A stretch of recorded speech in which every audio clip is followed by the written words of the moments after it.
What is going on, everybody? Welcome back to the channel. After Sound here, live coming to you on Halloween weekend. You can see I'm all decked. Actually, Darkest Night told me I needed to do this. Whoop. All right, here we go. Should have done that before we started, actually. So joined as usual by Darkest Night, but we have another special guest tonight, and I can't believe that it took this long to have a voice-to-voice conversation. We'll put it, or voice to Runi conversation. But we have the one, the only Tales from the Cryptmancer on. Tales, how are you doing, my friend?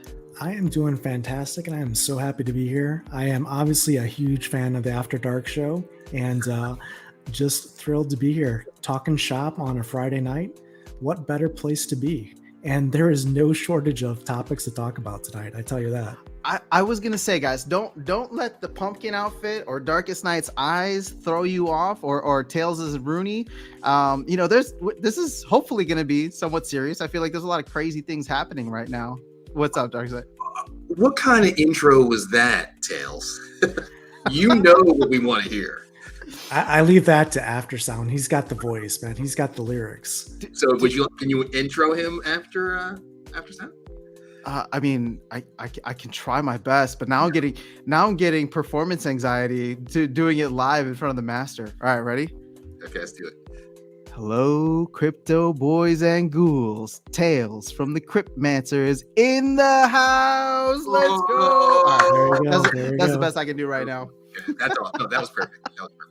All right, so as I was saying, guys, I know it's Halloween. We're a little goofy. This is like the first night stream I think we've ever done here before. Darkest Night is exhausted because he just came from the gym. I'm obviously wearing a pumpkin costume, and Tails has got his Runi outfit on. But we have a lot of serious things to discuss, and I think one of the biggest things today is the pack burning proposal or the pre-proposal that was put out. So I want to throw it to you guys and just get initial thoughts, because I gave mine already for people who are on the channel. So Tails, I'm gonna kick it to you first. And I'm sorry, before we do that, just want to say hello to folks. So Clevin's in the house, Tim's in the house, Mitchell. Virus is here too. Let's go. Matt Strat, New Age, Mitchell, and Luthien. What up, Luthien?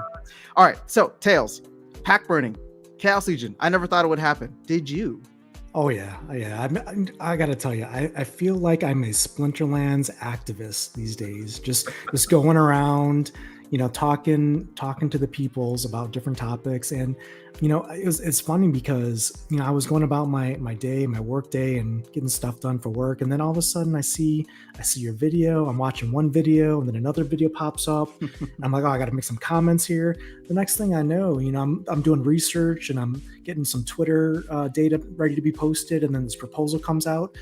Next thing I know, my whole Friday afternoon shot. And it's all Splinterland stuff. I'm just like, what just happened? Here you are with us. Exactly. Yeah. I mean, Splinterlands tends to do that to you. I feel like there's many rabbit holes that you can go down. Oh yeah, absolutely. And I mean, let's face it, it's stuff is changing so quickly. Oh my gosh, it's not even weekly anymore or monthly. Remember May when we were begging for anything? It's like just do something, Splinterlands, anything, even if it's wrong, do something. And now it's just like there's so much going on. We're moving so fast, and if it's Riftwatcher proposals to node proposals to DEC LPs, and now Chaos Legion pack burn. I mean, you blink and you're missing some significant discussion and topics.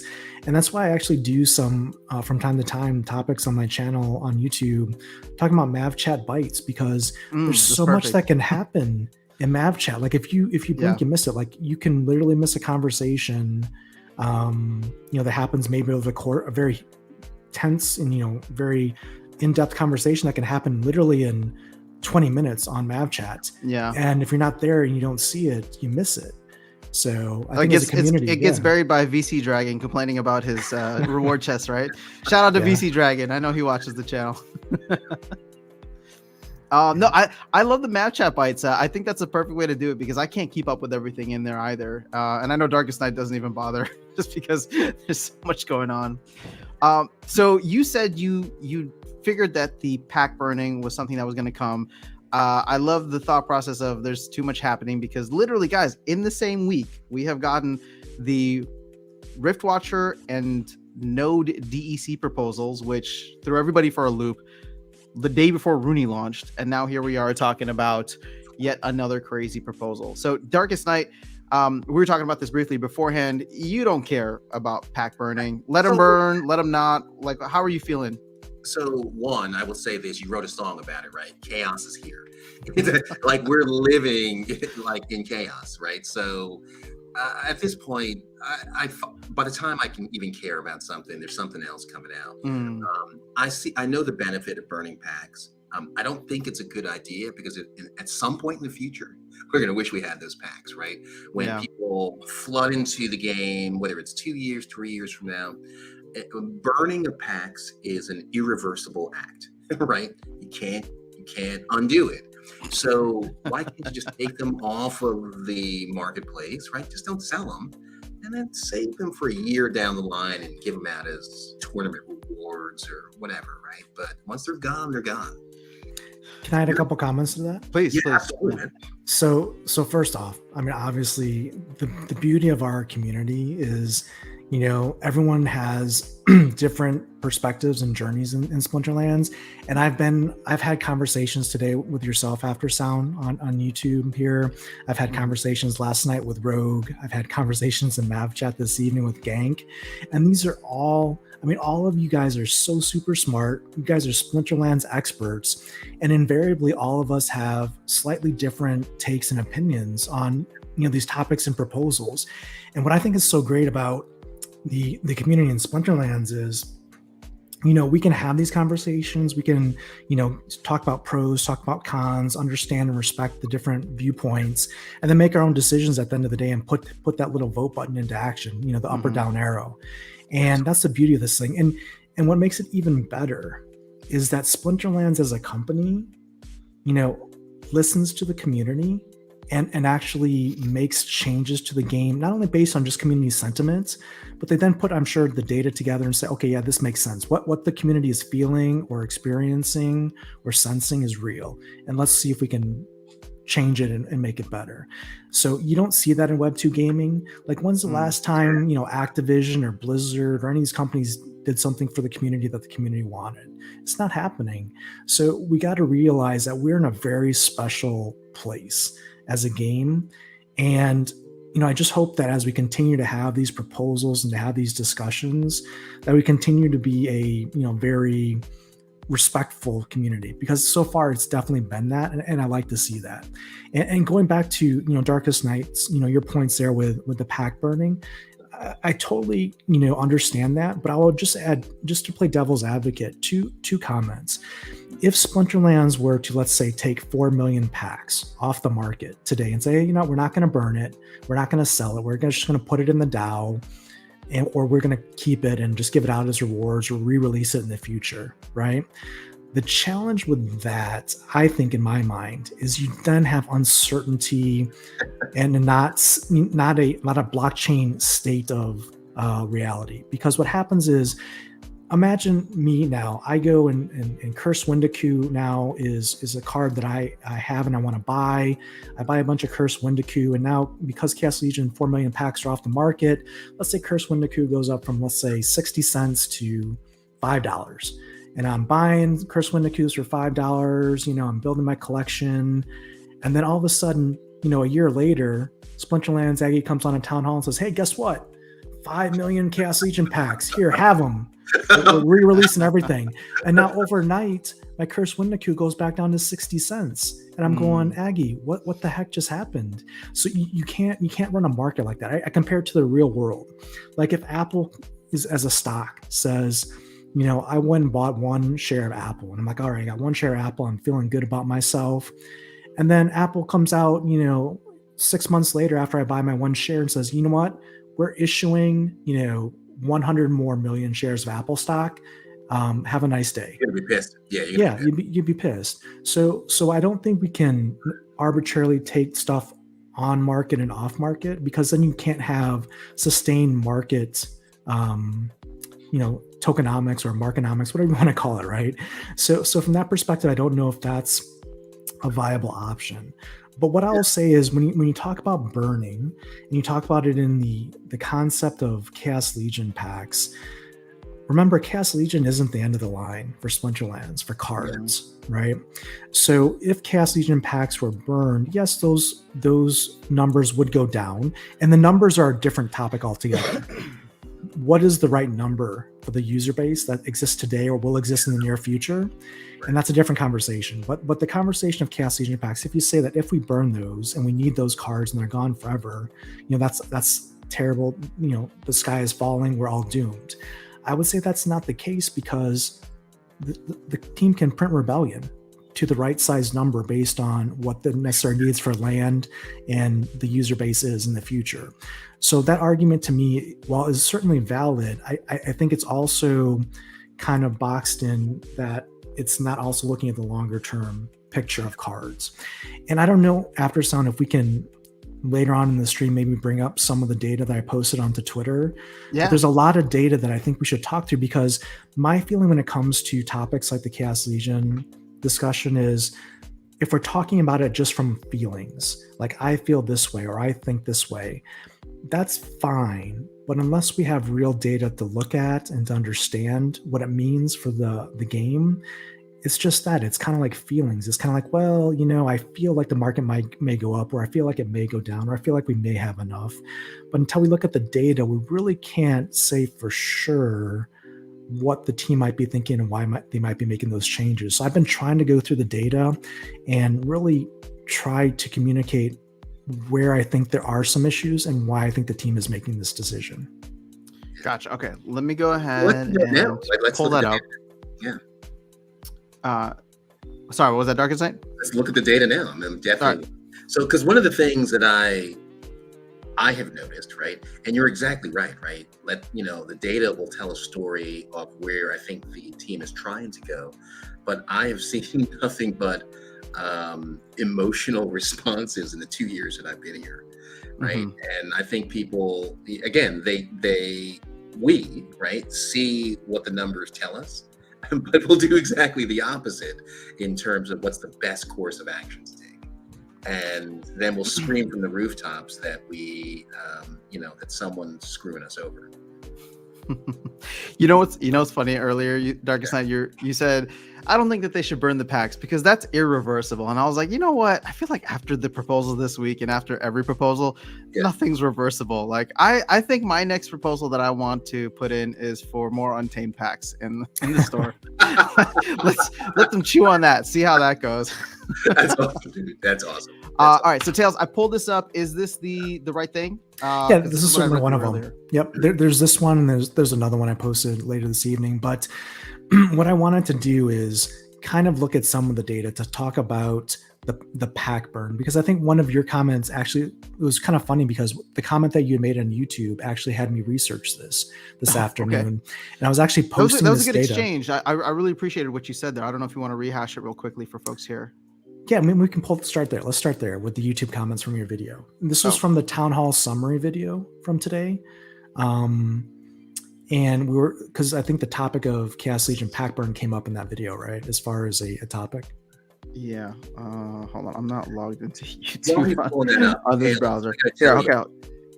Keep talking, Dark Side. Let me pull it up. Yeah. So while he's doing that, dude, you should be a Jedi Knight because you're strong with the Force, because I'm literally changing my mind all over the place here. So just wanted you to know that. He has that power. He has the voice, right? His voice is like, it's the voice, man. It's the voice. Like, Darkest Night, you're full of crap, but you know what? Here's why. And I'm like, yeah, I'm full of crap. Full of crap. No, all he's trying to tell you is these are not the droids you're looking for. These are not the droids you're looking for. It just sounds good. That's all I know. All right, hold on. I'm still pulling it up here. That's how we stall. This is how we stall. Yeah, this is weird. We've never had to stall before. We usually have everything ready. Normally, so I'm failing. No more evening streams. We're all tired. No, here I got it pulled up. Wait, facts and numbers? Oh man. Facts and numbers. Hear myself talk. Yeah. It's so you're funny. You're in a pumpkin. So yeah. Well, I gotta tell you, my favorite After Sound videos are when After Sound pulls out the calculator and the spreadsheets. I'm like, oh yeah, now we're getting into it. I love hopping into when I see like your streams or Neil streams or something. I'm just like, oh, okay. Like I love math, but these guys love math. Yeah. You can't argue, right? You're just like, Can't, oh, can't. okay. All right, wait. It was on this one, right? Five Yeah, biggest it's on the takeaways? bottom there. Yeah. Why am I blind? It's third from the fourth from the, yeah, it is. This is the one. Yep, Why did I feel like it was longer? it is. Oh, because we went into it. Sorry, There we forgot that there was more into it. Okay, so you had said, was burning 499 wakas the correct decision? If so, then a CL time box for burn is likely also a good decision. And then my response was, to me, the difference was the demand for waka dried up because for someone like myself, I never planned to buy a waka, whereas I did plan to buy more CL packs, and I'm not going to spend 3K right now to max out my deck, but I don't mind dollar cost averaging for the next 6, 12, however many long months, right? So that's where I was coming from. And then you brought up this point. I don't know if you want to go into detail here because there's a lot. So if you want to choose, yeah, I mean, we you can wanna talk focus about on. because I mean, there's a lot of points because basically, you know, my comment I think was centered around, you know, yes, we want to dollar cost average into Chaos Legion. Like I don't have a max level Chaos Legion deck either, so I'm. Wait, do you not? No, nowhere close to it. But you're like dominating in Diamond, aren't you? Yeah, that doesn't matter. I mean, Look at this guy. Look at this guy. He's like, yeah, I'm dominating without a max. All right, so no. I mean, you can play. You don't have to have a max deck for Chaos Legion. You fair just enough. have to have. I was trying to give you some cards. props. That's all. You just have to have the right cards at the right levels. Okay. You know, and I want to get a max deck, so I'm behind schedule for sure. But my point here was, you know, how many cards or singles or packs other than for airdrop purposes, you know, have you bought between, let's say, June through October? And why, you know, why haven't you, for the most part, I think the answer is probably common amongst many of us, we haven't been necessarily buying a lot of Chaos Legion singles or packs for the most part, is because there's no catalyst or reason to do so. There's 4.5 whatever million packs out there. We're getting packs and rewards, and there's just no reason to do anything with it.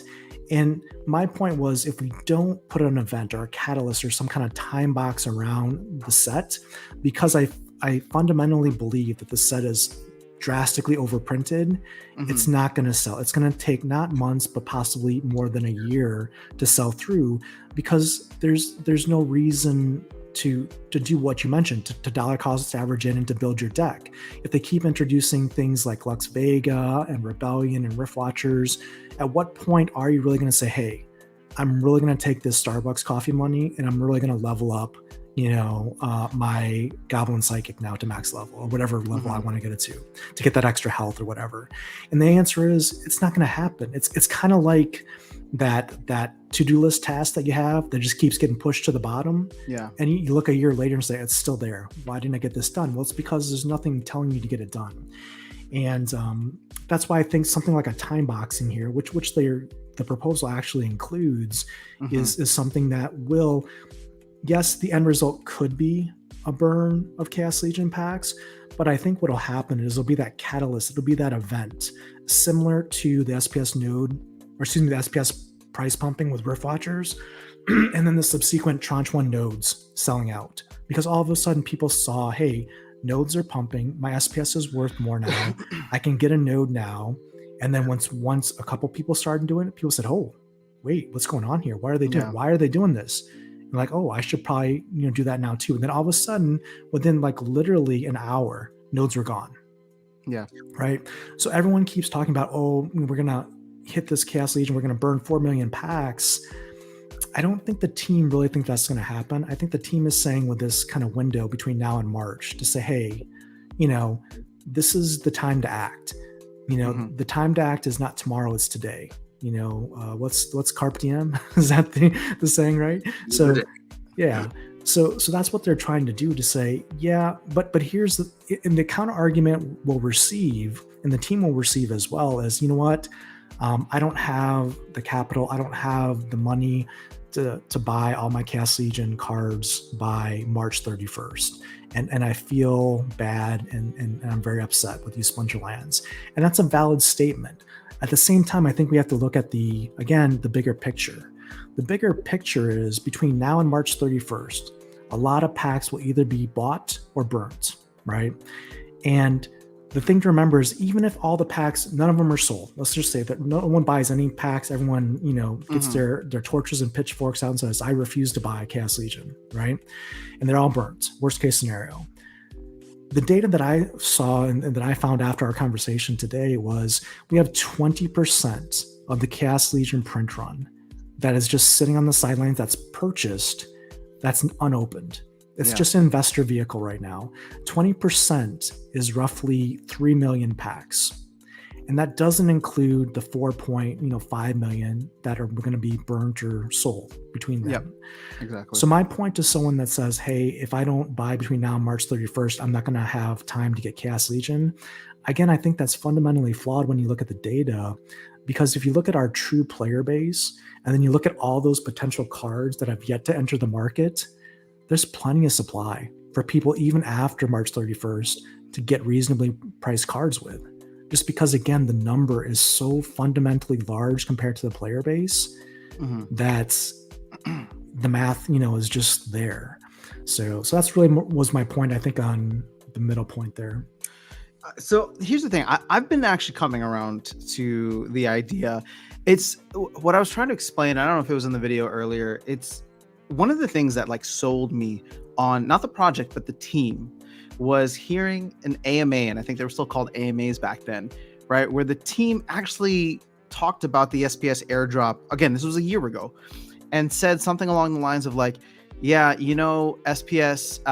we probably shouldn't have tied one DEC to one airdrop point for SPS, because that's really inflated the value of DEC, and that's kind of balloon things up in the economy.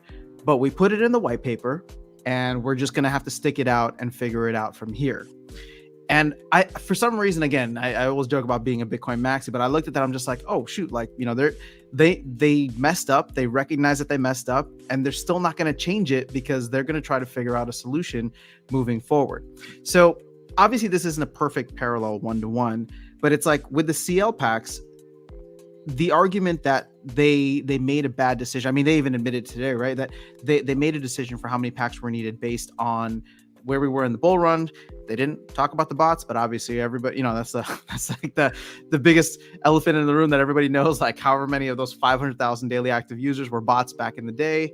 So at this point, it's yeah, I can understand there's way too many CL packs for what the community currently has an appetite for. The community has money though, because look at how fast all this other stuff is sold out, right? But in terms of CL packs, you're 100% on point where we're not going to get this, we're not going to get any kind of catalyst moving forward. I mean, we saw it with Grandmaster Wraith because I think people wanted to see how it would change. Also, that led up to the end of the airdrop. But as soon as Yasa came around, people were expecting that same kind of the last 100,000 packs are going to sell.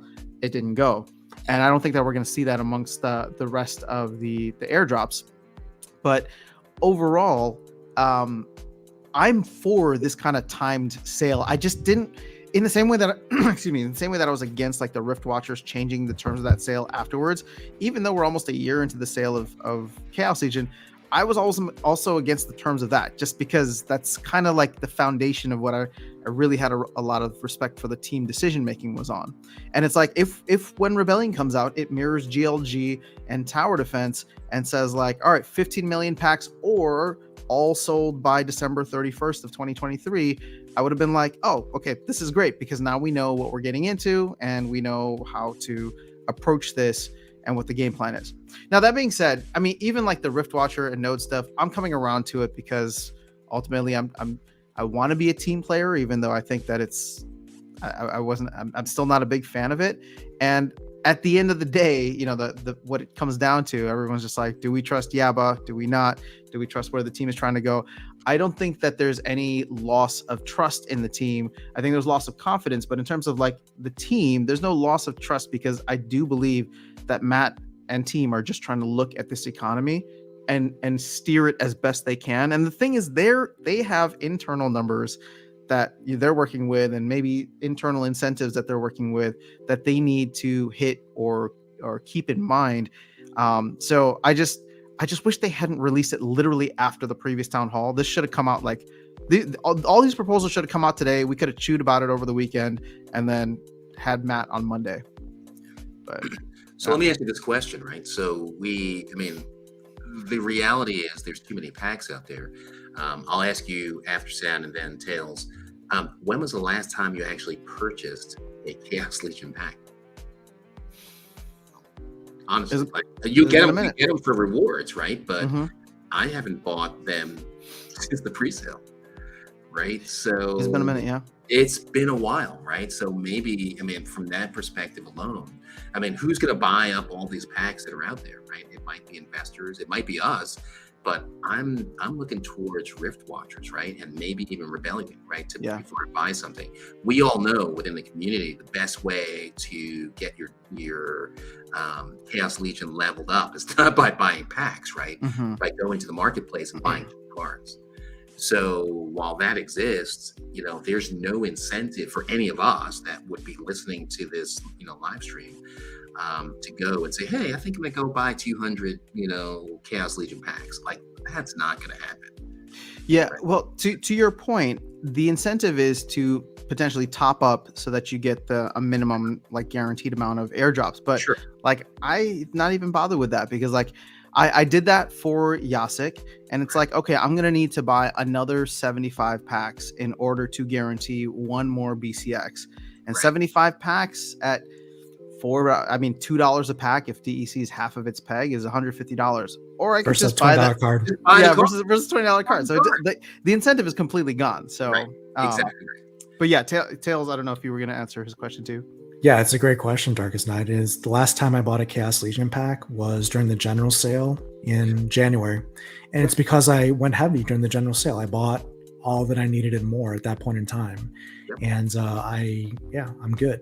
Now, I tell you what, if the team, puts this plan into place and they put that March 31st deadline in place, I will buy some more packs between now and March 31st. Absolutely. But if it didn't exist, not a chance, 0% chance. Exactly. So there's an incentive there because we're going to have an asset, meaning Chaos Legion packs, that we know will not be available to anybody after X date. After that, and then you'll be able to sell them on the secondary market for whatever you want. We see what happens with those. So I still think it's going to take a while for that secondary market to really pick up. Right. Because the market is glutted right now with Chaos Legion cards, right? Yeah. And so, but I think that I would still do the same thing, which is I would go on the marketplace, look for super cheap cards, grab them all, because as you said earlier, Tails, you don't need all of the cards. You don't need to level up everything. There are specific cards that you need, and we all know what they are, right? Demon Shark, Deep Lurker, and all that stuff, right? Those are the cards you want because those are the cards you're looking for when you're opening up Chaos Legion packs, right? The rest is just, I'll say it, trash. Right, so you're not going to put those in a lineup, right? But you are going to put the most sought after cards, and I think now would be the time. If we know this is going to happen, what's going to happen to the price of those cards? Right? And this is the beauty of this change is because you will see over some time some market shifts because of this. Now, again, you mentioned, and we've kind of danced around the subject. I just call it the big elephant in the room. It's the number of the print run for Chaos Legion and also subsequently Chaos Legion reward cards. But that being said, at some point in time, the game will grow. And that topic is also a great topic, probably for another conversation. But let's just say, conservatively speaking, we're at around 20,000 real players in the game, just as a standard. It could be 10,000, it could be 40,000. Let's just say 20,000. Right. Yeah. At 20,000, which I think is reasonable, that is such a small number of players for this game, but it says such a great deal because look at the economy and the market that we've been able to establish with just 20,000 players. And this game could easily 10x to 200,000 players, literally in a week, if the right things happened. So, that's the potential of this game and this community. And yes, that would have an impact on the market. But even with that number of players, yes, when you do the math and you say 400 commons and you look at 75 million cards and you start doing the math, there's not enough cards for everyone. Yeah. But that's the beauty of the deflationary NFT game that we play here, is there isn't enough cards for everyone, which means appreciation for the cards that you do hold in the game. And the next generation, when they come in, we'll have product on the shelves, we'll have Rift Watchers, we'll have Rebellion, we'll have what's next. And the cycle continues and the value continues to be established, and there's a compelling reason for new players to come to the game. And that's what we have to look at. We can't just, narrowly say, well, Chaos Legion is the end all be all. It's the last thing. It's the only thing we need to look at. We have to look at the broader ecosystem. And to your point, After Sound, when you talk about Matt and you talk about his vision and having trust in Matt and the team, that's why we're all here, because we see it, we understand it. We've seen the history, we've seen the decision making.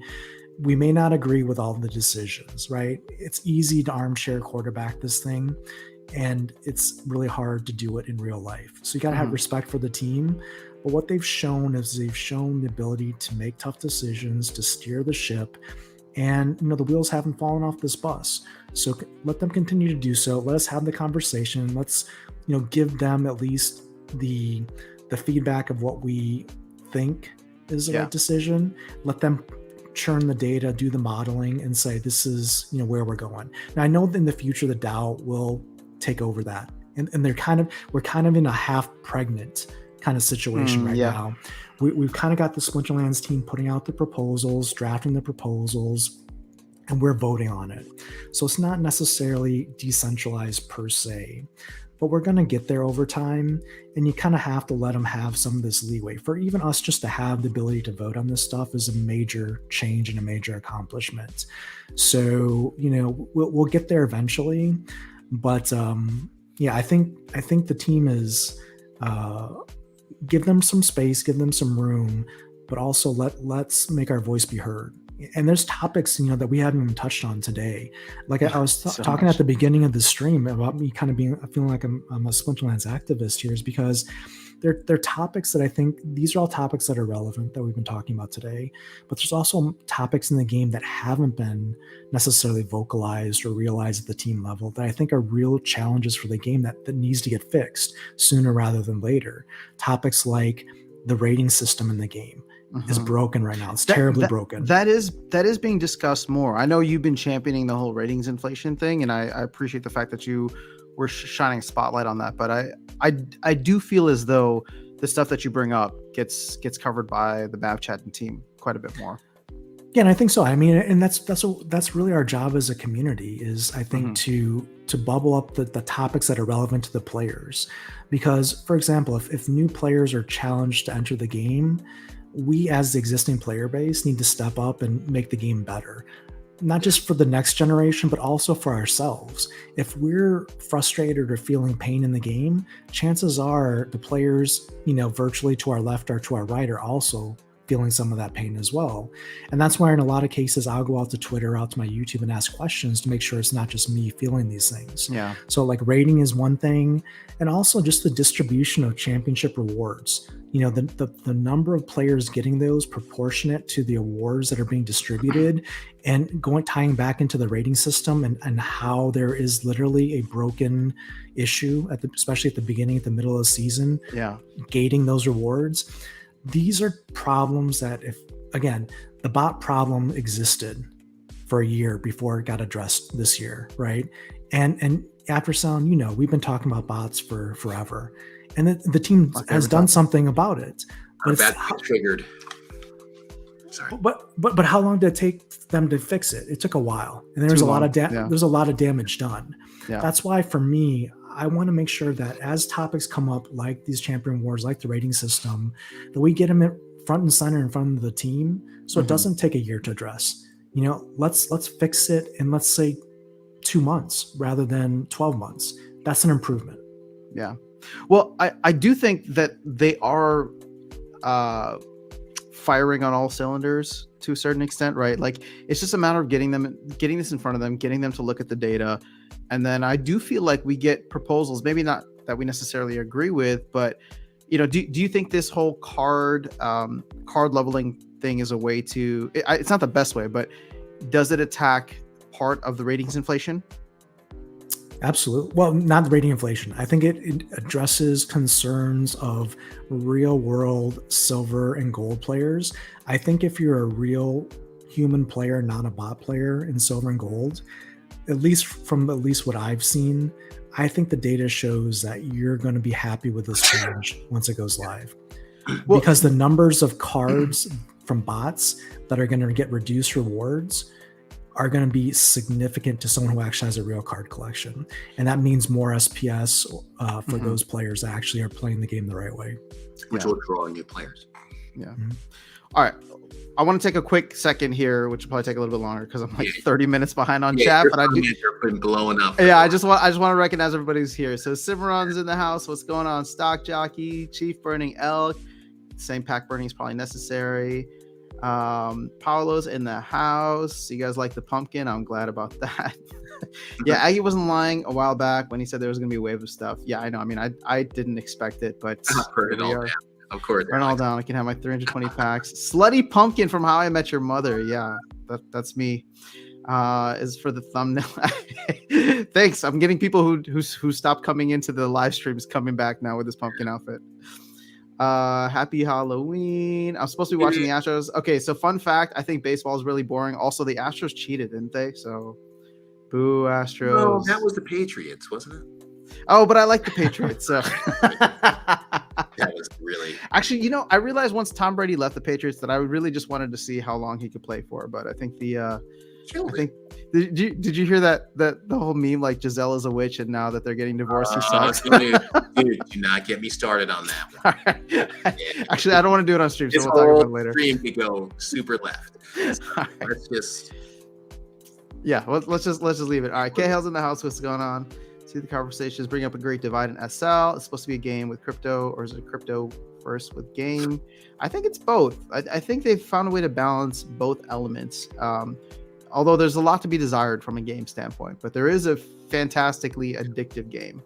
Hearing you speak, Tails, I think of what a tragedy it was that you were not in Vegas with us. I know. I really miss that. Wait, I don't even know what you were supposed to be there, right? Did something happen or? I was. My schedule with my kids' activities that weekend was not. So like, here's the deal, right? Like twice, Aggro came and just hung out with After Sound and I and Walking Keys and just hung out for like an hour, just talking about stuff. Yeah, Aggie's not the guy though. You need to get Tails in front of Matt and be like, "Yo, here are all the problems with your game." But Matt, lay him out. That's my point, right? Matt, I believe after Splinterfest, Matt is accessible. Yeah, right? no, he is. They handed us cards, right? So it said, "Hey," with all their information on it, right? That says, "Here's how to contact me," right? Yeah. And I would love to see a conversation with Matt and Tails. And you should get him on your channel, dude. I would love. Speaking of which, when are we getting the Darkest Night channel? That's what I want to know. That's what all inquiring minds want. I've been trying for the longest time. It's never gonna happen. I just don't have time for it, right? I love talking about the game, and I'm good with that, right? I don't need to do all the extra stuff, right? So, I mean, that's all this channel is. I literally was looking for people to talk to about it. I love just doing this. What we're doing right now, it's Friday night. Had a great day. Well, not so much so, but it's awesome. We're doing what we love. I'm good with that. I'm satisfied. I'm going to put on my SPL activist hat on and put this next proposal in place for the Darkest Night channel. Oh my God. Okay. If a proposal's made and the community wants it, I will do it. But it will be terrible. I mean, it's done. It's a wrap. Like, I mean, whatever. Everybody here is going to vote for it. So can we just move on? Let's just move on. All right, hold on. Let me catch up on a couple more comments, and then I do want to dive back into that, Tails. So Pascal's loving the later stream time. Okay, so quick note on that. Like I said, I do want to do more evening streams. I'm just not going to commit to a certain night, but I will, if I can. I will try to like post it ahead of time, tweet about it, whatever, if I have a free night. And thankfully, Darkest Night and Tails were free to join. Really looking forward to a cheap max chaos deck. I'm not for pack burning. See, I'm the same as you, Pascal. Again, it's a balance of like, how long do you want this to go for? Go back one. Yeah, I'm here. No, go back one comment. Oh, you guys been drinking? Yes, there we go. Thank you, Alex. Well, Alex knows. but yes. Okay. All right, I'm glad you like the pumpkin, guys. I'm just trying to be entertaining Hey, for you. can we I'm the just dancing not monkey. talk about Wonka? Let's just move. Yeah, okay, we can move on from Waka. All right, Yvonne, what's going on? Yuki, what's going on? Tails has a great point. Tails has so many great points. Gosh, I really can't say. So Tails messaged me today about like this whole exchange that we had, and then he's like, we should really chat sometime. And then I was like, wait, we've actually never chatted. How has this never happened before? So I'm glad this is able to work out, man. I've been looking forward to talking to you for a while. And if I can brown nose for a bit, I do believe, and I say this genuinely, right? Sincerely, I do believe that you and the content that you put out has been some of the most influential for the community. So I just want to say that I appreciate that. Like, I appreciate what you said about Darkest Night and I earlier about being experts of the game. No, dude, we're just doofuses. We love talking about it. But like, I love when people can like dig into the data, identify the problems, and then bring it to the broader community. So from the bottom of my heart, I do appreciate the content that you put out, and it's great to finally chat with you. Well, I appreciate that, Sam.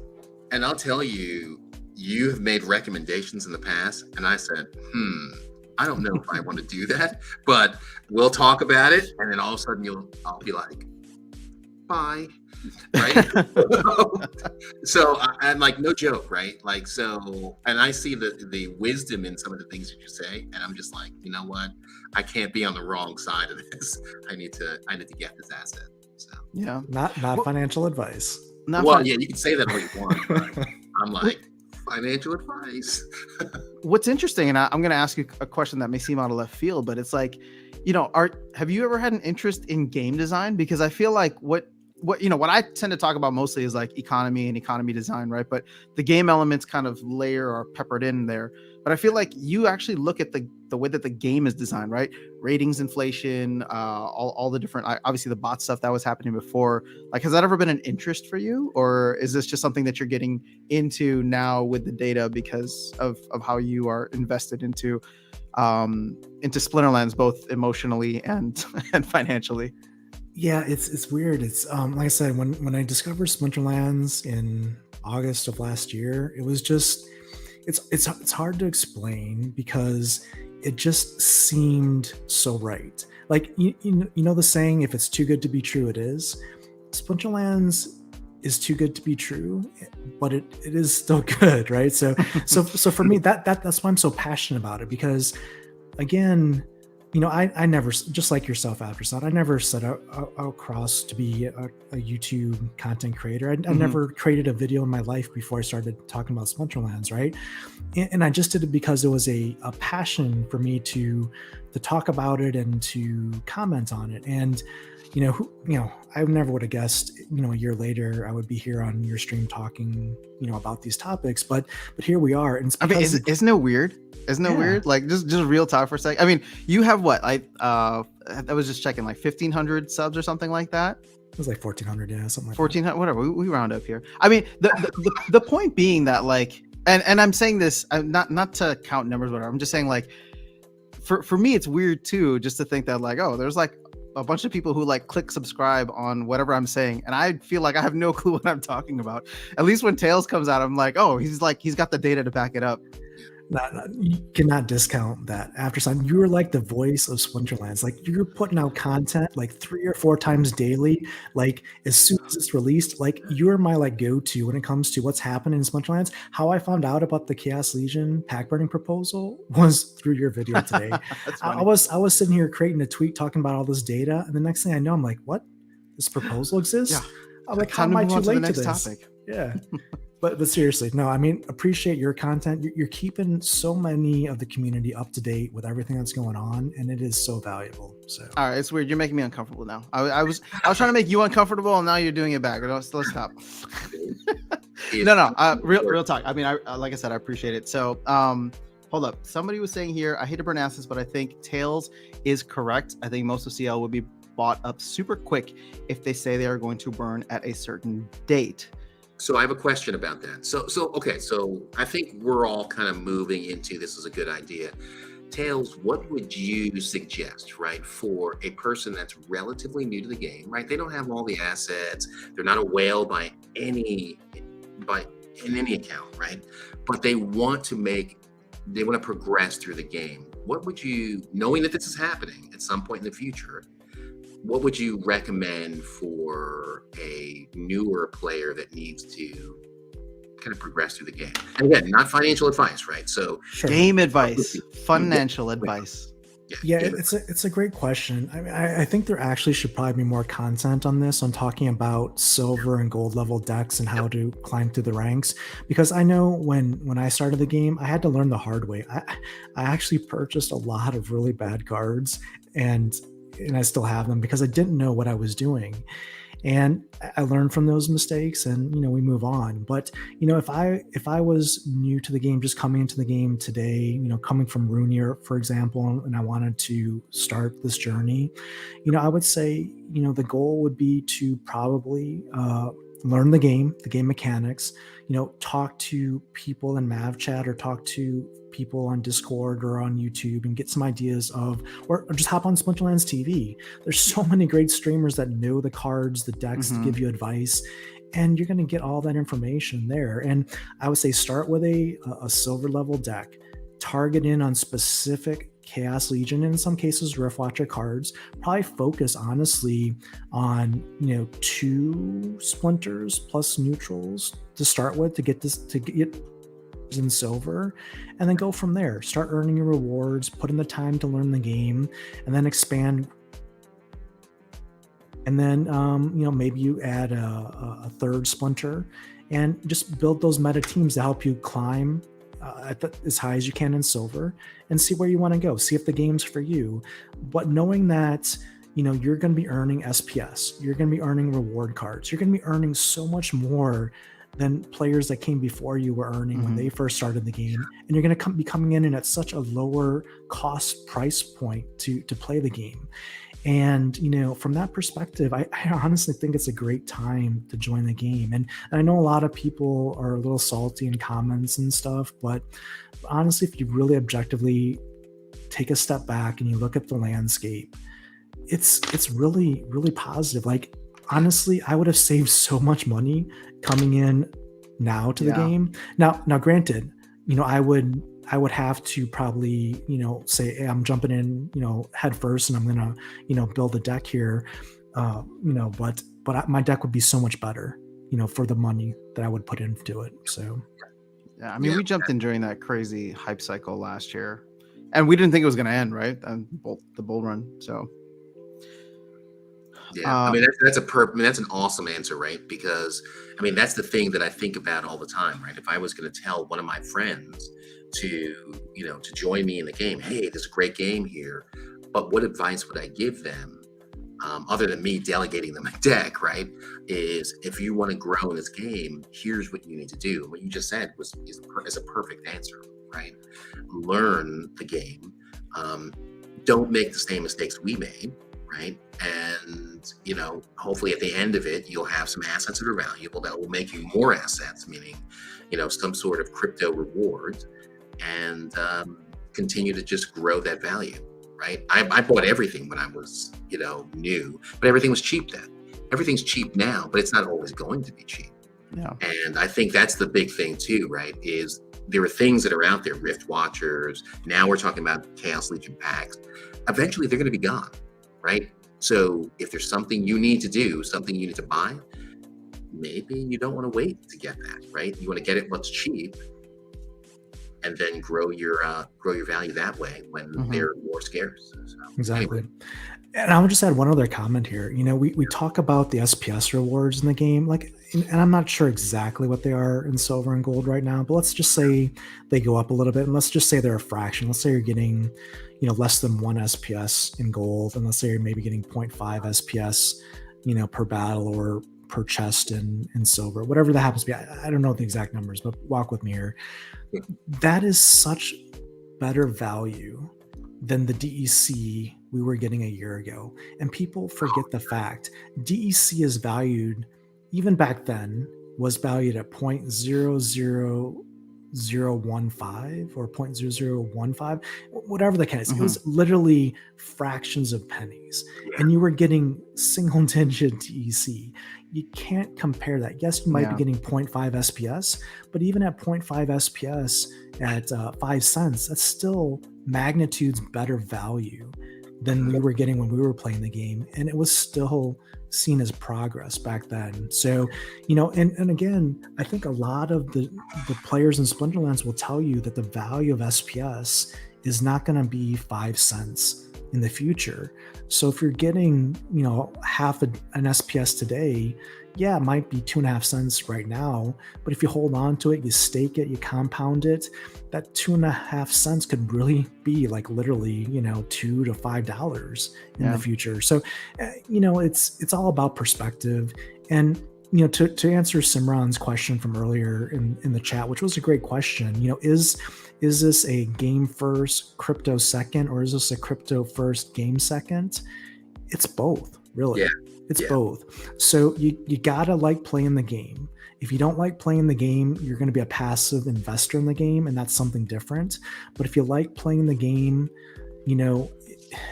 it's going to work out in my mind, and that's why I'm still here, because I fundamentally believe the game is fun, and it Mhm. is going to be financially rewarding. I mean, there's no other game that I know of that I can play today where I can get passive returns. Like, I'm getting passive returns, not only playing the game every day for an hour or whatever, but I'm getting, SPS staking rewards. I'm getting LP rewards. I'm getting, a little tad bit of GLX or whatever. I mean, this is just stuff that's happening. Like, I literally, go to sleep and wake up and have more than I started with by doing absolutely nothing. And what game can you do that in? Yeah. The thing is, and I hope I don't speak out of turn here because I'm not playing in bronze anymore. But when I look at the stats for bronze, it's like a couple $100 to get a bronze max deck, right? And you could probably spend less than that and be very focused on maybe a couple splinters or some powerful cards or whatever the case is, or use them for rentals. And I think about the fact that, obviously I spent a lot more than that because I was coming in from the investor side. So I bought SPS and all that. But if you're just coming in from a game perspective, I still remember playing in bronze a year ago, and there was this like thrill of like winning and leveling up. Now, I'm not saying that bronze can't be improved and that the player experience is fantastic. In fact, I think it's subpar, right, in bronze, because you're just surrounded by bots and it's a lot of optimized lineups. But that was the case back then too. And I just remember when I was first into the game, I was just like, oh, this is fun. And I'm earning something, right? And then I would do like my 5 daily quests. But I agree with you, Tails, in the fact that like, I think the rank rewards back in May were one of the biggest changes overall, because it's like, again, and maybe I should go out and do this. Maybe I should start another account where it's just like, I test this out from bronze and see what the experience is like so I can speak to it. But just the fact that I can go in, show up, play a couple battles a day. Even if I get like 1 to 2 chests, I'm stacking up cards over time. And again, to take it back to Simran's point, right? Like, if you are viewing this as a game first and not an investment, then ROI is never something that you necessarily consider. And Darkest Line, I think that this is defines you exactly, right? Because the ROI thing only came about when prices ballooned. Before that, you were just like, wait, I get to play a game and then I get cool cards and I can sell them, right? But I don't want to, right? So it's just a matter of like having that perspective coming in. But I think people just saw a craziness. I mean, we all did, right? Last year, where it's like, wait, I can pay, or I can rent cards for 50 cents a day and then I can make $10. Like, that ROI is insane. Like, why don't I set up a billion bots in order to do that? My when I first started playing, I looked at the artwork on the cards and I said, that is freaking cool, right? Oh, and I could smack somebody around with it. Let's go. Right? And I did that for 6 months, right? I played in bronze and silver. I didn't even know there was progression, right? I was just happy to play with the cards. I played Magic for years, right? I didn't really need a progression. And actually the progression in Splinterlands was something new, right? Once you buy a card in a lot of card games, you own the card, you're done. But this was something good, and it's a mechanic in the game, which makes the cards that remain all the more valuable. Mhm. So again, that took a long time to learn, right? A long time to realize the value of. And I think, with the pack burning proposal, we're doing the same thing, right? Burn those packs. What remains is more valuable. Okay. Yeah, So true. Tails, were you gonna say something? Yeah, I was just going to maybe comment on Alex's recent comment in the chat because I think it needs to be addressed. And Alex was nicely saying that we can do all this stuff in play and earn games. I'll play there. You know, and my question and comment back to Alex would be, what play and earn games are you playing today that you're earning more than in Splinterlands? Is Gods Unchained? Can you rent your cards out in Gods Unchained and get passive income? Do they have a rental market there? Mhm. Can you play Axie tournaments and win prizes in Axie? Can you play Illuvium and get brawl rewards by playing with your guildmates in Illuvium? The answer to all those questions today is no. And that, to me, in my mind, is why Splinterlands is the best play and earn game right now. Now, you may argue with me and say there's better games out there. And I would say I would love to hear about them because I could use some more subscribers and I would like to play some more play and earn games. So tell me what they are and I'm going to start playing them. Yeah. But until then, here I am. So, and that's my comment there. Are we going to talk about Illuvium Darkest Night? Yes, you saw it. I was like really about to go into rage mode. So, well made there, Tails.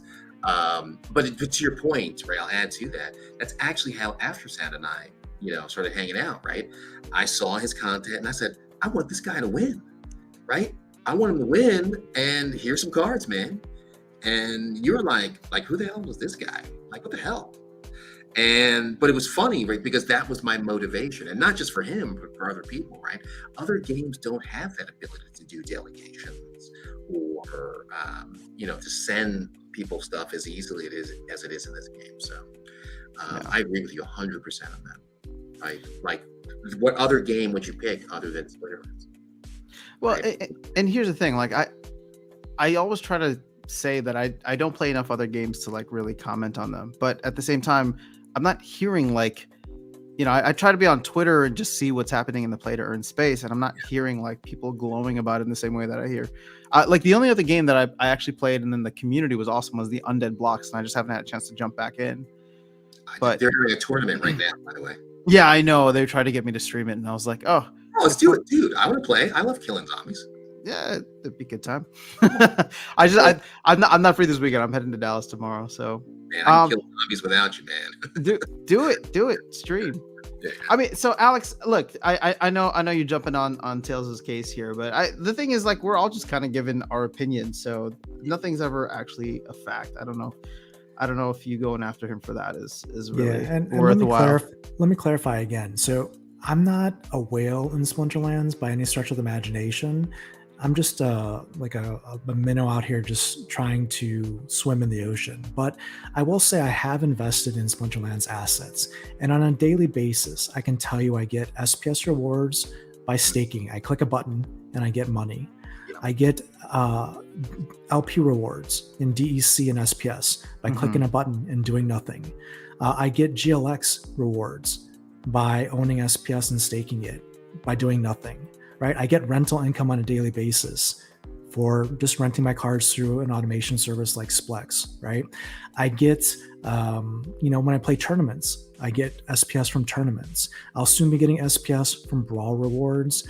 I mean, you get income from so many different aspects. Like if you own plots of land, you're getting SPS now.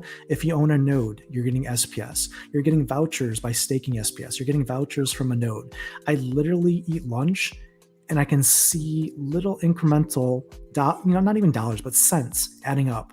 And that's to my point is this ecosystem is very advanced. Yes, it's a game. Yes, you can earn SPS. Like you can earn anywhere from 40 to several hundred SPS playing in Diamond and Champion every day just by playing the game. Absolutely can do it. And that's one thing. But literally you can go to lunch, you can go to sleep, you can wake up, and you can have little passive pieces of the ecosystem paying you back. And it's very advanced. There's not a lot of play and earn games out there, in my mind, at least that I don't know of, that you can do that. Yes, it takes an investment and it takes a belief in an ecosystem to generate that income, but just by the fact that you can do it, by you have those vehicles available to you, in my mind, I see that as a positive. And if you don't see it as a positive, that's okay. We can agree to disagree. I'm just telling you my point of view and my experience. No, I mean, that's awesome.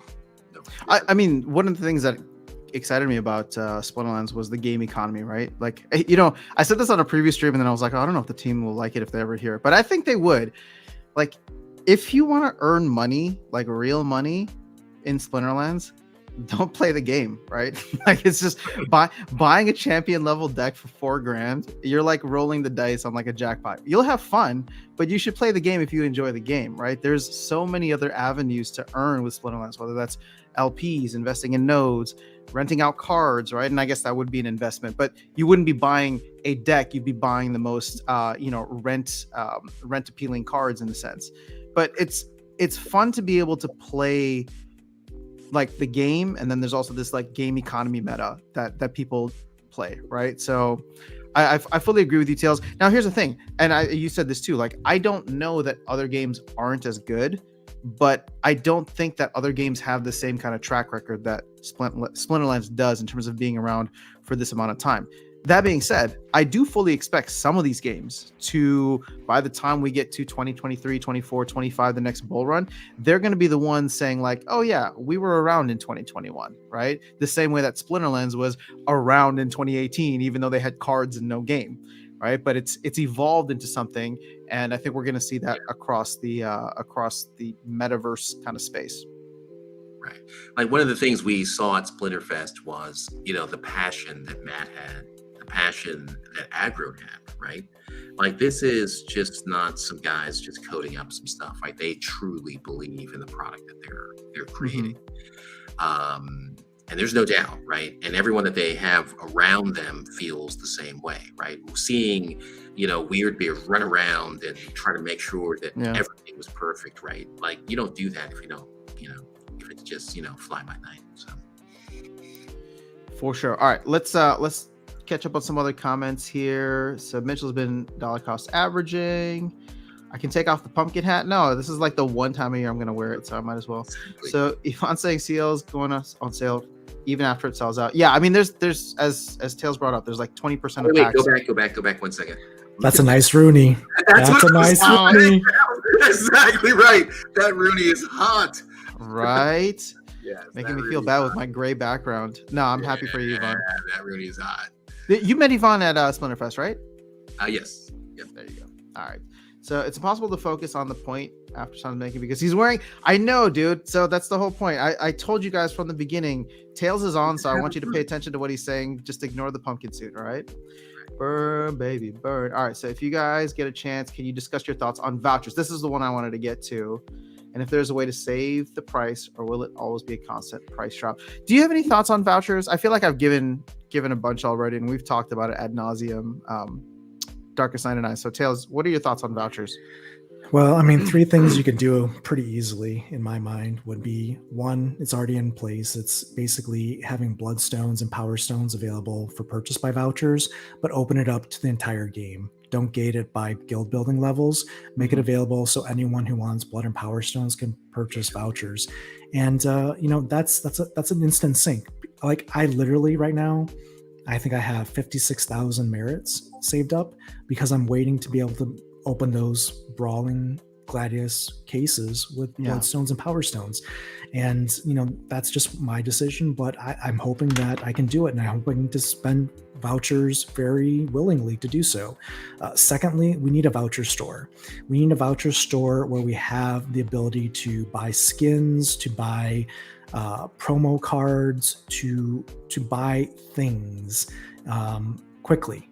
And that should be a priority to get vouchers in check because look, it's very simple. We know the supply that's coming in of vouchers is 40,000 a day. We know there's TD packs you have to buy with vouchers, and there's Rift Watcher packs you have to buy with vouchers. Other than that, we need additional sinks.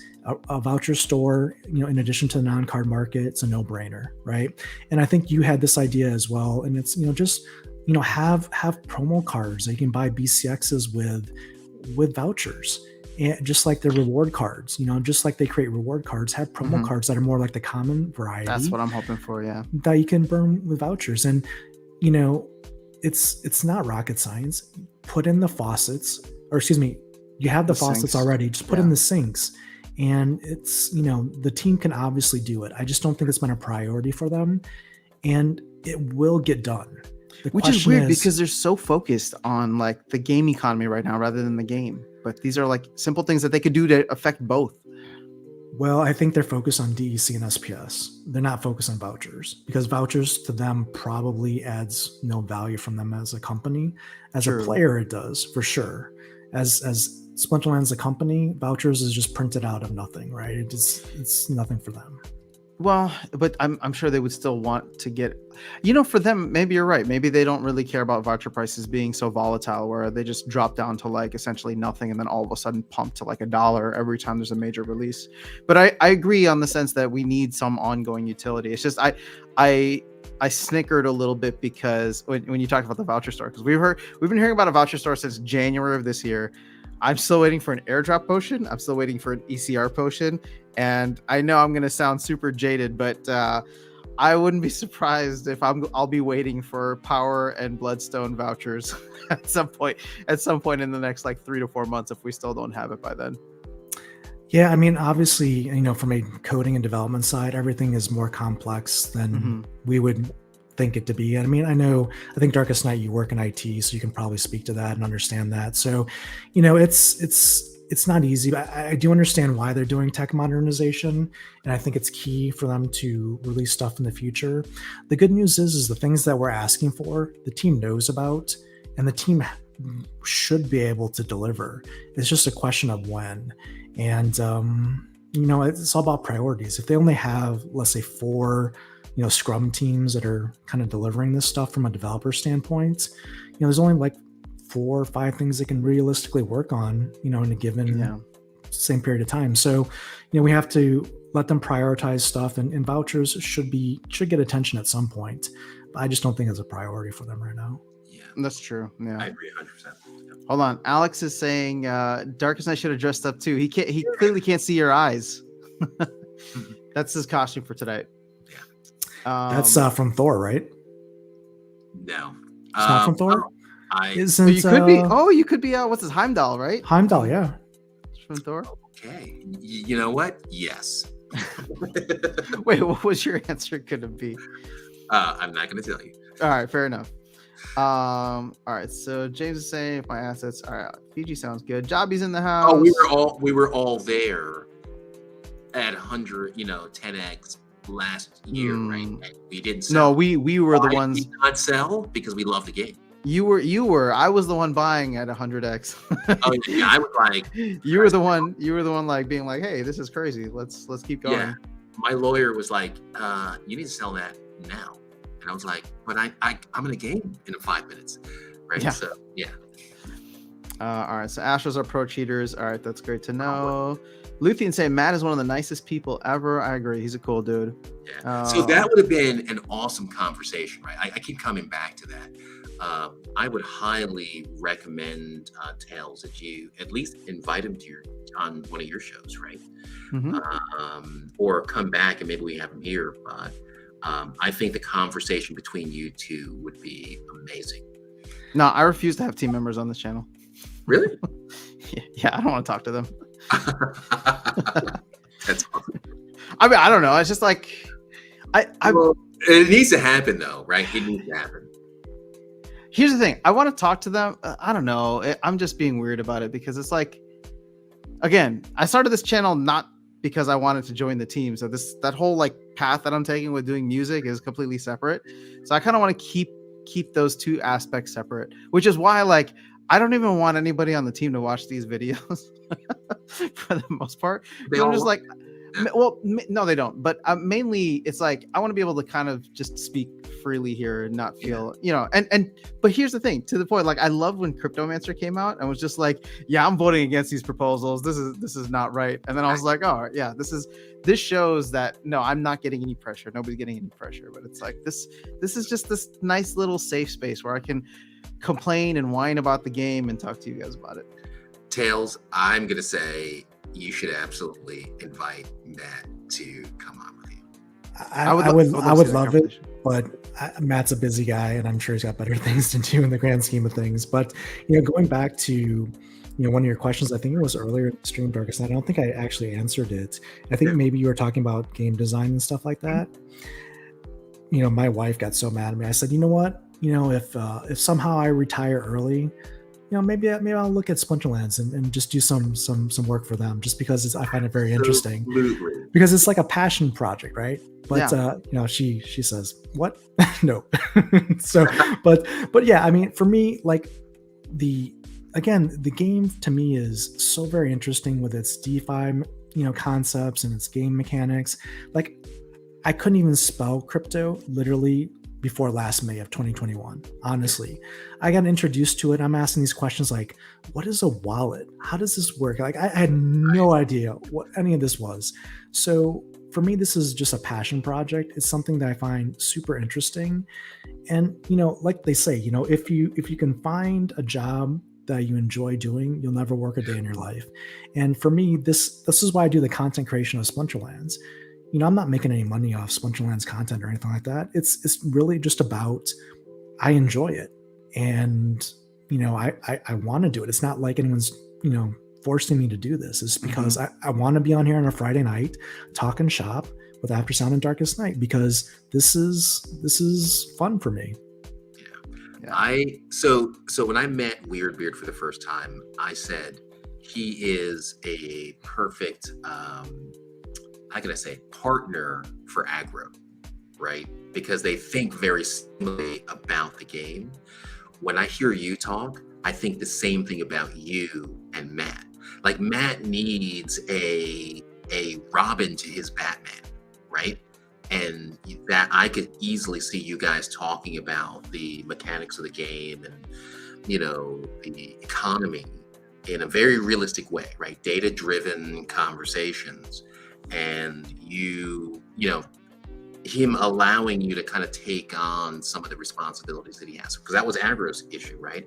Is that he was the the founder of the game, and this is his baby, and he's not going to let just anybody come in and take on some of those responsibilities. And I think Matt has the same problem, right? That he loves it so much that he's not going to trust anybody until they've had an opportunity to prove themselves. So anyway, I think that, again, I think it would be a fantastic conversation between the two of you. Matt needs more time. So interesting side story, but you were talking about a sidekick, and I feel like I met Matt's sidekick at Splinterfest. So I don't know if you guys know Pluck from Discord. He's part of the team. So like Saturday morning, there was like the internal like team thing, and somebody was just like, "Hey, anybody want to grab coffee?" And I was like, "Sure, why not? Let's go grab coffee." Or Friday morning. So I went to grab coffee with him. I'm just like, "So like, what do you do?" And he's like, "Oh, I designed the game economy." Yeah, I told you about it. I was like, wait. I'm like, wait. So you work closely with Matt and like you like figure out what's gonna go where? And he's like, yeah. I'm like, you must have the most fascinating job in the game, because like that's just literally what we all talk about, right? It's like, what are the things that we can do? So he obviously couldn't tell me anything, but clearly they've been trying to work through certain things, and whether you agree or disagree, I would say, and this is no slight to Pluck, but I would say that it's great that we can get so many ideas from the community, and I hope that he and Matt are listening to all the things that are being thrown out there, because a lot of it is perceived like value removal, when it's just like, the things that Tails was saying earlier, that you and I have been talking about with like promo cards and things like that. Like, you can add value by creating these products. It's just a matter of, do they have the resources and capacity to do so? I'm pretty sure, right, based on what we saw at Splinterfest, Matt does not seem like a guy that watches a whole lot of television, right? And maybe even aggro. Too busy, right? But I can bet that they have a lot of the content streamers just playing in the background, right? For sure, right? So they know who you are and Tails is and everything like that, right? They know. And what else would they rather listen to, right? I know what I listen to at night. It's you guys. So I'm not. You need to sleep, dude. You texted me at like 3 a.m. last night. Stop posting videos at 3:00 in the morning. I didn't post a video in the middle of And you too, Tails. I need to get some sleep. You guys I are like, wake up "Oh, and I it's saw 2 that o'clock message in from the you. I'm morning. just like, what are you doing? It's 2 o'clock in the morning. Like, yeah, let's put some stuff out. And Hawks and all of you guys, stop posting in the middle of the night because I'm gonna watch it. So, We got to take care of our fans on the In the Asia Pacific time Philippines, zone. right? Yeah. it's a Asia, little yeah. ridiculous. See, It's a little ridiculous. gotta get some. So, because I have to consume it, right? Because to your point, right, it's relevant, and a lot of it is time sensitive, right? We're now voting on some of these things, and if I miss it, a week or two, I might miss my opportunity to really get a different perspective. So, anyway, what time is it? It is 10:19, 10:20 my time, which is 11:20. How are you feeling? Ready to sleep? I'm tired. Yeah. Call it So a day. we can keep going, right? So, what other topics? I mean, we have like so much. Well, other- here, let's Yeah. do it so that you don't have to like awkwardly leave. You want to do like 10 more minutes? We can catch up through some of the other questions. Oh, talk man, about again, what's this is our first time with Tails, right? So, like, that'll keep me going for sure. So, Okay. You want to grab another drink? no, I should definitely not. This is not the night for drunken lore. Oh, we'll get there though. Hey, so I have a question for you, Tails. And again, Yeah. this is totally game related. What's your favorite card that you own? The favorite card that I own. Right now, honestly, I made a video about this, but I love dropping Aegor Longtail with Voucher out there in dragon matches right now. I'm missing that. Oh man, it's kind of like a cheat card right now for me. It's when I go on those I get that 96% win chance for Splinter Tools and I lose the match because my monsters can't hit anything. I'm like, come on, just give me dragon and like 40 plus mana. Let's go. And yeah, so that combination I've been liking a lot. But yeah, I mean, there's I have favorite cards in each Splinter. It's hard to pick a exact favorite. I mean, it depends as well as on modern versus wild.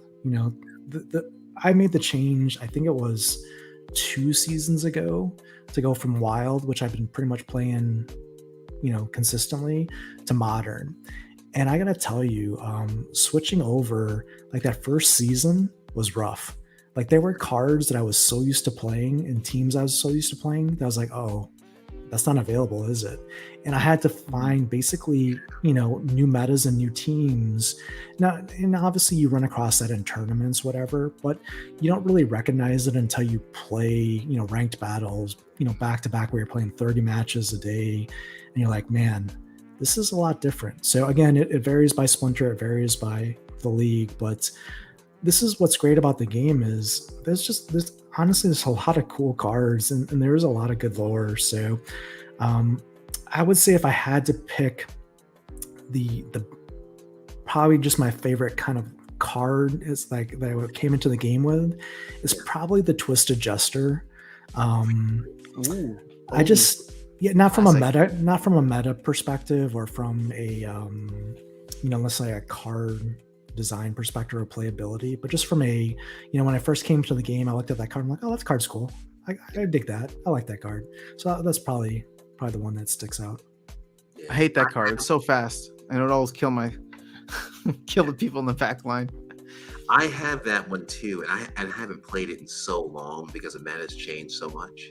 Mm-hmm. But I agree with you. That was a great card. I think you did a video, I don't know, maybe about 2 months ago, and I think you were talking about the skins. Yeah, you did talk about the skins for those some of the older cards, right? Mm-hmm. Yeah, and so that I remember that was actually the first skin that I ever purchased was for the Twisted Jester. Nice. So yeah, it was awesome. And to your point, right? It was, I think, what did it have? It had, if I remember correctly, it has dodge. What is it? Dodge? Yeah, it has dodge. Snipe, right? Yeah, it has snipe, and it was able to hit stuff in the back. It was just a great card for death. And then just the meta changed, and that was it. Bye bye.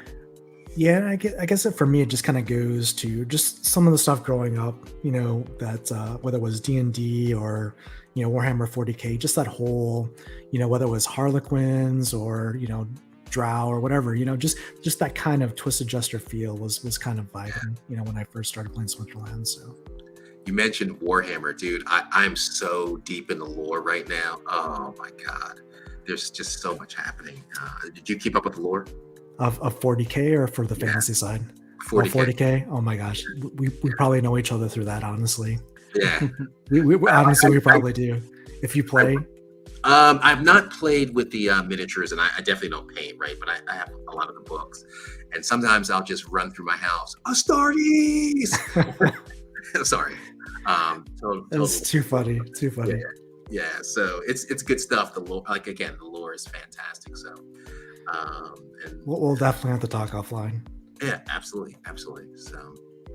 So what else do we want to cover, man? I mean, we've covered a lot tonight. Mm-hmm. Oh, hey, Runi. So you have your one Runi there. Did you only get one? So here's the story. Yep.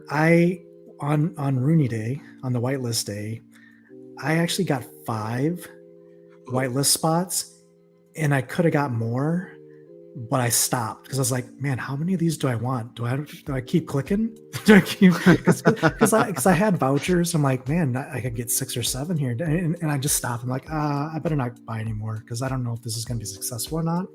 I gotta tell you, I wish I'd clicked more. Oh yeah. I wish I had more whitelist spots. So I had 5. What I looked at is I again, me looking at data and stuff. I looked at the mints initially because I kind of got burned. I didn't buy my Ethereum early. I was going to buy it the day of the mint. So I go online and I'm looking to buy Ethereum, and literally by the time I logged into Binance, by the time I literally logged in and did all my 2-factor or whatever, the ETH price had already jumped up by like $40. I'm like, what just happened? I'm like, well, maybe it'll come back down. I literally waited an hour later and it was up like another $60. And I'm like, okay, well, I'm just gonna wait. Maybe the market's doing something crazy or whatever. I wake up the next morning and it was up another $100. It was up more than 20% since like 2 o'clock. During the mint time. I'm like, look, I'm done with it. I'm just gonna buy it. I'm just gonna suck it up. I'm not gonna mess with it. So I went in and I minted, and I was looking at the mints. I'm like, well, I could mint all 5 of my Runis back to back and just do one mint all at once. But I'm like, I'm looking at this generative algorithm, and I'm like, there's a lot of people that, if they're minted kind of, in the same numbers, there's a lot of similar traits, a lot of same weapons, a lot of same heads. I'm like, I don't want that. I want a variety. I want to kind of roll the dice and spread it out, So I minted my first Runi. I got the gray background, of course, and I was like, well, I'm just curious what the next 4 would be, because if I had minted all 5 to see what would have happened, and number 4 out of 5 was a gold foil. Oh, damn. so I have a little bit of buyer's remorse, or I should say minting remorse there. But then, so I minted the other 4, just sporadically throughout the next couple days. And somehow, some way, not only did I get all 5 of them as gray backgrounds, but I somehow found a way to get the exact, basically same Runi, like 100 minutes later, with the same weapon, same head, same everything. Can we see your Runi real quick? Yeah. You know the numbers. After can you pull up? Here, do you want to share your screen? Do you have it available? I can give you my Ethereum address, right? You can just look at my wallet. Can I? I don't know. I think so. I think all right. We haven't really done that yet. Sure, why not? Let's give it a shot. Yeah. I'll post it here in chat. So I'm sure you've seen Aftersound, his Gilly Club, still 1 of 1. So jelly. Yeah, I don't know how I got so lucky. Matt coded it for you. So this is Aftersound. Yeah. Hey, thanks, Matt. Really appreciate it. Where'd Tails go? Is he still here? He is. There he Tails? is. Sorry, I hit the wrong button. Did you remove yourself? No, I hit the wrong button. I was trying to go to private chat and I went to log in. So I put the address. Okay, I'm trying to. Yeah, let me. I am in OpenSea right now, so let me see mine, and then I'll replace your address or my address with yours. So if anyone out there that wants to just swap Roonies or whatever, I'm got full. So Okay, let's see. Can I I love just the armor on the one you have there. I mean, it looks perfect, right? It doesn't look like a hodgepodge of components, right? It looks like it's a comprehensive, just really nice Rooney that you would expect to see in game, right? Playing against, all the other Splinterlands creatures. Looks really good. So trying to see if this thing's gonna work? It's not pulling up, but we'll give it a second to load. What I think is really interesting about Rooney is, for me, and it's kind of controversial, I think, as well, but the whole idea of the contract that it's written on and the ability to be able to layer and stack those attributes and be able to technically swap those out. For me, I think that is the genius of Matt. Like, let's just all admit that Matt is a genius, because, I mean, if they execute this, and it gets the attention of the NFT crowd, I mean, can you imagine the resale value that you'll have by going through and just buying the Roonies that you want to get the parts that you want? And you're not going to just stop at one Rooney. You're going to get a whole collection of Rooney with the parts that you like and the rare parts, and just the genius of that. Now, I understand that you may not have necessarily a one-to-one unique Rooney at that point when you can start changing stuff around, but just the innovation there. And this is the Splinterlands team's first NFT project on OpenSea and Ethereum, and they're already breaking glass here, right? So it's very impressive. And I think that whole, if they're able to realize that, I think it's going to be a game changer, and I think it could really give the project legs. All right, am I at the right place? Yep. Shoot, you literally got like the same head and same weapon. And look at the mint numbers. Yeah, and I was like over 100 apart, or exactly 100 apart. That's weird. Great. It's great. Look at the core. Yeah, the core is even similar as well, but that weapon is exactly the same. Head's the same. Background's exactly the same. So can you tell us, you have 5 here. Why was this one your favorite? Any specific reason? If you click on it, it's got the rarest parts. And plus it's got that kind of Wally feel. It's got that little plant inside the core. So. Oh, yeah, that's true. That is cool. Oh, you do have a Mox Peak Bud. That's cool. And Radiant Plate. I like the body on this one, so. Yeah, it really looks good. It looks really, really good. So the body and core are good there. But yeah, man, I'm sorry. I'm in the same boat as you. No colored background. Whereas Darkest Night, how many did you get? Like, I think 3 of your backgrounds are colored. To me, that's like the best trait. It just makes it pop so nicely. Yeah, but that's because I minted them all at the same time. So using the algorithm, it worked to my advantage, right?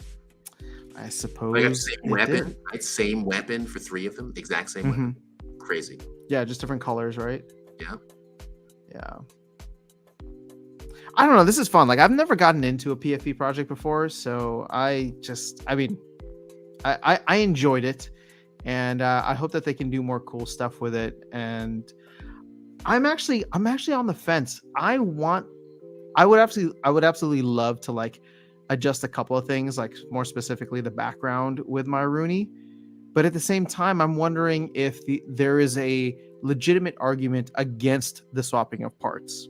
And the only reason I bring that up is because what that'll do is it will create higher rarities, but it'll also decrease the floor price, which I know is like a really important thing for NFT projects. And the way that it'll do this, because like if you take all the good things from, and put them all together, then that means the remaining Roonies are going to be kind of garbage and they're not going to look cool or unique. And that floor price is going to continue to drop. So it's just the disparity between the top and bottom will continue to widen. But here's the thing. Go ahead. Sorry, Darkest Night. Well, no, you go. Yeah, you go. And then I'll just kind of follow. Well, I think there's one thing to say there is that the rarity is, certain people will look at the rarity. Other people will just look at the cosmetic pieces of it. Like, for example, Rooney 1635 on my side, on like my Roonies, like looks fairly decent, like, asymmetrically or whatever, but it's all common pieces. But the question is, from a collection perspective, is this Runi a floor Runi, or does someone come in and say, hey, I just like the look of that Runi, Yeah. not necessarily the rarity of it, but I like the look of it, so I'm gonna pay for that. And that's, I think, going to be interesting to see if there's some kind of divergence with the customization where people are attracted to a specific piece because of the color or whatever, because of the symmetry or what have you, Yeah. and not the rarity. Yeah. I think there's another attribute with Runis that we don't really talk about a lot, right? Is who's the original minter of that Runi, right? Aftersound is, like you said this earlier, right? Is a fixture in the community. You are, Matt is, Aggroed is, right? And if there is a Runi that they minted, I would think that those would come at a higher premium, right? This Runi was minted by the founder of Splinterlands.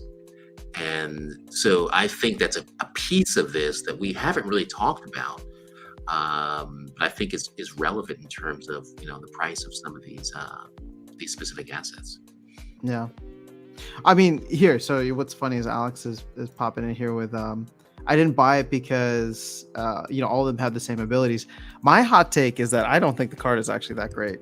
But I bought it for different reasons, right? And I know what's going to be funny is that I don't think the card is that powerful for what you get for 6 mana. Yet my win rate is going to suffer because I'm going to spam that thing just to show it off. Like me and Waka, right? So it took me a while to stop playing Waka because my win rate started dropping, right? So I was like, no. But this card with it might be great. Don't know. I like it. All right, hold on. Let me just try to catch up with some of the chat. I'm sorry, guys. We're not going to get to everything because the conversation has been so fantastic. So I hope you guys have appreciated that. And Tales and Darkest Night. I know, Harris, I know it's good morning for you. That's a little weird. Dude, what's up? I know. So Gods Unchained is something that I would love to look at. I just don't feel like I have the time for 20-minute games. I don't know. It's weird. Miriel looks promising, Tales. So I don't know if you've heard of that.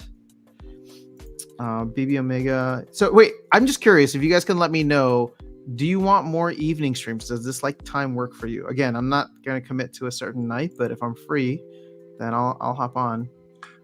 If we do this again on a Friday night, I would love to have a tournament going on at the same time. Yes, we should definitely do that. Yep. I think that'd be fun. Hey Ashley, what's going on? Legendary Canary, what's going on? You'd like to see ads like Marvel Snap? Matt, I need to look at these ads for Marvel Snap, and then we should definitely. I mentioned. I think we talked about that the other day, right? This is a new thing, but I haven't looked at it at all. But if I don't own the cards, then I'm not doing that, right? Yeah. In Gods Unchained. No, for Marvel. Oh, Marvel Snap. No, I mean he's talking about he's talking about the ad. Like, and I'm sure it's Marvel, right? So I'm sure it's a very high quality ad. He's saying that he wants to see those types of ads for Splinterlands too. Oh yeah, because that could draw people in. But I don't know if it's about the game itself. Tales of Next Level. I want to talk about that point real quick because Darkest Night you mentioned. I mean, I think we're kind of spoiled here. Like for me, like prior to finding Splinterlands, like I would play mobile games. I would play like Elder Scrolls Online. I would play the Cyberpunks. I play all those type of games, right? I haven't played or bought one since Splinterlands. I can't go back. I can't go back if I don't own it, and I can't if I don't own the assets, and I don't want to play it. I don't know. It's hard to go, and I haven't played any console games, and I'm a gamer at heart, right? I know. But I honestly, again, I think the content creation has soaked up all that extra time that I might have had. But it's Web3 is revolutionary, and I know a lot of Web2 gamers are against it and don't like it. But I think once they experience it for themselves in the right format, I don't think anyone's coming back. Yeah. I mean the only Web2 games that sorry, Dark Knight. I would say the only game that I played recently is Dune, right? Because I love the movie, I love the lore of Dune, and so that was good, right? It's a trip into that universe. But to your point, it's hard for me to spend hundreds of hours in a game now that I have nothing to show for at the end. Yeah. Right. I just cannot do that anymore. Honestly, the only game that I am excited to play Web 2 game is StarCraft, because I'm gonna play it with you, right? Yeah. Whenever we can make that happen. But to me, I'm like, oh, that's just taking the place of like one of the phone calls we'd probably have just shooting the shit, right? So, We'll do the same thing, right? We'll play. yeah, we'll play StarCraft talking about Splinterlands the entire time. Exactly, So, and then we'll see aggro because he plays too, right? that'd be fun, yeah. Yeah. Paul is saying we need a good mobile app. I really do think that the mobile platform is going to get way better. Hopefully by the time the tower defense games comes out. What's up, Justin? Good to see you, man. Waiting on that Q3 2021 land release. Ugh, keep waiting, dude. Tech modernization is needed for 3 main keys. Yeah. You mentioned the town hall. Yeah, tech modernization is one of those like weird things that nobody can really define. Darkest Night should have been Batman. Are you a Batman fan? I'm Batman. I mean, I'm not saying you're not Batman, but nobody's ever seen you and Batman in the same room. In the same room, ever. So. All right. Good night, Luthien. I know this was like Right. a while ago. The white eyes are from X-Men? From Storm. Storm had white eyes. Okay. But that's not what it's from. Yeah, I was gonna say that's not who you were going for, right? No. Just spitballing regarding voucher value. Vouchers are linked to SPF stakes. So is there any way we could introduce a voucher burn for DEC mechanism to burn a floor of vouchers? Dude, we're just gonna. I mean, I don't know. I'm open to it, Pascal, but let me know what you're thinking. Harry likes the contacts. I think Tails should have Madam's channel. Actually, they're not really contacts, right? I actually took the contacts I normally wear out, so you guys can see my actual eyes. Yeah. So Virus is saying from the community, I do think Tails and Commander Chaos have been the most influential. Yeah, I really enjoyed Commander Chaos's chat on Gank and Walking Keys show. I think that's the first time I've ever heard him speak. So, but he's obviously a fixture in the Discord community. I mean, data-driven conversations are awesome, right? I think, we talk more emotionally about things. I'm an emotional player, right? I don't care about data. But when I hear it, like when I hear you talk about stuff, Tails, I'm like, man, he's making a lot of sense. And I need to react to this data, right? And make some decisions. And those decisions have been good ones. So Alex has been giving you a hard time, but he does say it's all love, and that he's actually more mad that Darkest Night didn't dress up as Batman. So Darkest Night, that ire is headed your way. Yeah, sorry, my internet was cutting out there. If I can just say one thing about Commander Chaos's data, please, yeah. That data has been so helpful for me because it's not data that we have that I have access to, generally speaking. Like, he does a lot of scrubbing of the blockchain and uses servers to compile and report on that data and provide analytics. If we didn't have some of that data, a lot of some of these discoveries and conversations wouldn't really have been able to have occurred. So you got to give a shout out to Commander Chaos for putting that data together. And it's actually something I honestly think the team should do more of. Doing. Yeah. There should be a dashboard share with the community. And it's something that I'm honestly thinking about together for. Oh, there he is. Sorry, putting a DAO proposal together for because I really think the team has this data available. Like, I'm sure Pluck works with it on a daily basis. And, it's all on the blockchain. So they shouldn't be adverse to sharing it with the community because I think it does. Look, we've talked when the whole bot thing happened. We talked about bounties for bugs and bounties for issues in the game. So why not give your community that data? Why not let your community help you make the game better? Is my thought. I totally agree with you. I mean, I would love for the team to do it, but then I would also put in a proposal to like cover operating costs and maybe some kickback to Commander, or not even Commander Chaos, but just a third party that can run this so that we can have the team's data and like a third party verifying it. And it's just, I don't know, to me, like, data is super helpful, and having people looking at it from different angles, or even the same angles but different perspectives, I think will do wonders for just making sure we catch things early and effectively. All right, everybody's talking about their favorite cards: Serpentine Spy, Phantom of the Abyss, Jin O'Shaughnessy's, Ventur's in the house. What up? I did say some of the big dogs have their own specific component. Oh yeah. All right. Let me see here. Here's to a lower floor next year. After Pumpkin and Darkest Vampire. Yeah, you could pull off a vampire, I think. Let's see. Did you see? Oh, I think it was Jobby earlier who said this is the Tales After Dark show, and That's awesome. Actually, but you know what? I was like, oh, that's such a cool name. But then I think anytime we have a third person on here, it's always going to be that person after dark. Yeah. So we need to find someone. No offense, Tails, but I want to find someone with a super scandalous name. Something after dark. Who's the most scandalous name that we can find in the community? Well, we just can have make them on. it scandalous, but you know what? Let's just move on. Yeah. You know what? So I want to talk about vampires there for a second. So Sure. I'm trying to remember. It's been a while, but what color eyes did Blade have? Did he have different color eyes? No, they were brown. They were just regular eyes. Well, hazel. I believe they were hazel. Didn't they change color when he like did his vampire thing, or no? Am I just imagining I things? think in the Marvel movie, in the first movie, I think that they did. Oh, you know what? I'll have to watch that this weekend. I'll There get you back. go. You know, I never watched the Blade movies. Am I missing out? What? At least the first one. Second and third, you can probably. Okay, I did watch the first one, and then I think I watched. It was just so long ago. I watched the first one, and I think I watched like half of the one that had Ryan Reynolds in it. Yeah, that was like the Blade third. 2 That or was the third 3. one. Kind of weak. Yeah. I would say the best line for me was I think when he's fighting Frost, he goes, "Oh, these guys are always trying to ice skate uphill." So, good line. Alex is saying, yes, we do get the Runi at max level. Have you seen the Lords of Light Rainy? It's a bit like Gods Unchained, much better graphics, shorter games. Is this Web 3?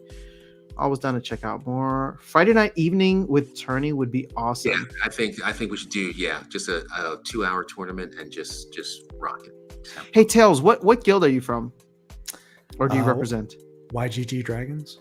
YGG Dragons? Who is there anybody else that I know in there? Isn't Virus in there? Yep. Luthion's got an account in there. Luthion's got an account. I think we've got Alphantium or Lordo. I want to do this. I want to do this guild champion tournament where each guild selects a champion. So, do you want to do that on a Sunday night or Sunday morning, Darkest Night, or do you want to do this on a Friday night? Any time of the weekend is fine for me. I don't have a preference. Well, I'm asking, would you rather do it on a Friday night or a Sunday morning? Because I think what I need to do is set up the time, set up the tournament, and then I'm going to reach out to Chatter and be like, yo, can you give me a bunch of packs to give out to the winners? I think Sunday morning would be good, right? But it depends, right? I guess that's our usual streaming time. So yeah, it's our usual, and but I mean, yeah, we'll figure it out. There's a lot of YGG. How do you like YGG? Don't worry, we won't tell anybody if you don't like them. But how has your experience been with YGG? Oh, it's been great. I've had a great experience with YGG. I think they're so cool. It's a little challenging to navigate, honestly. As far as the DAO, as far as all the announcements and the proposals and the information. Like, honestly, there's so much going on there. I can't keep up with it. But they've got a ton of stuff going on, and there's so many smart people there. And I just look at YGG as kind of like a small subset of the overall community, and all these guilds are great. I mean, there's so many great players across the guilds and these brawls that are so competitive. I'm sure there's discords for all the guilds talking about all these the stuff, the strategies in the meta, and I just find it very, very interesting just to kind of just read some of the chats, just some of the ideas and some of the things that come up in YGG. It's pretty amazing.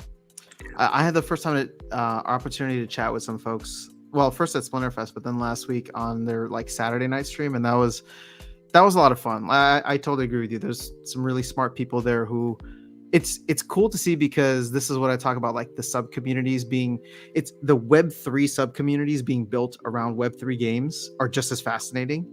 And I haven't explored much. So I was trying to ask them I was just like, oh, so tell me how I can learn more about YGG. And then they're like, well, would you like to join the guild? And I was just like, all right, hold on. I can't leave Archmage Arius. So, and then they're like, we can take all of Archmage Arius. and so, the brain. And we still need to talk about that, right? So, because I mean, I think the thing is, you add YGG to the front of your guild name, and now the whole guild is affiliated, right? Well, we have to own some of their token, and there's like certain things. I mean, But there's benefits. I mean, you get the ability to earn as part of the GAP program, cryptocurrency outside of Splinterlands and stuff like that. But I mean, we can always talk about it offline if you're interested. But what I also say, just in relation to that, not only the guild community, but can we talk for a minute about the business community within Splinterlands and the projects and the talent? Like if you look at the Peak Monsters, if you look at Splinter boards, Splex, Dragon tools, Splinter cards. There is just so much amazing projects that are driven by community members that have created these companies, these businesses, these functions, these websites. Like what game does that? It's amazing. It's awesome. And actually, speaking of these, I got access to the Nifty Arcade platform. Darkest, I don't know if you remember, I was talking to them, but like it's literally, they're trying to create like the Steam of Web3, and it's awesome because you can literally go in with a couple of clicks and you can essentially get an entire deck delegated to you, and then the revenue share and all of that. So I haven't done it yet because with my main account I'm playing in gold, and but I think once they roll this out, I look at Peak Monsters as like one of the OGs, and I told this to Jarvie when we were there. I was like, I think what Peak Monsters allowed is for people who don't really care to play the game or don't have the time, but believe in what Aggie and Matt are trying to build, they could come in and then easily rent their decks out, right? Because before that, like the in-game interface is really tough. Then Splex comes along and like takes that to the next level where it's just like, oh, we're going to automate all of this. And, they give Peak Monsters some good competition. Then you get Archmage coming out and saying, you don't even have to play. We're going to play your deck for you so you don't have to rent it out, right? And now we're going to get this Nifty Arcade thing, which I think is going to be awesome. So it's like each of these is like pushing the experience to the next level. And I don't know. I love how robust the economy is that you can build businesses on top. There's not a new StarCraft coming out. No. We were just talking about StarCraft 2. Song of the Phoenix got, hey, maybe. Yes, we killed it, dude. Maybe we should throw Song of the Phoenix in YGG. Maybe. Yeah. I don't know. I mean, I would probably need to pay a little bit more attention to what's happening there. Virus is always getting mad at me, rightfully so.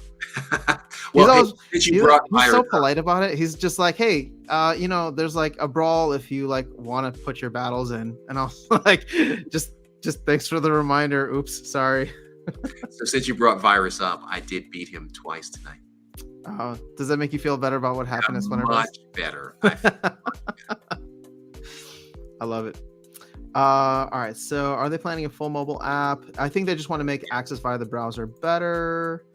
And are you guys both in this Ghost tournament that's happening? No. When is it? Oh, it started today.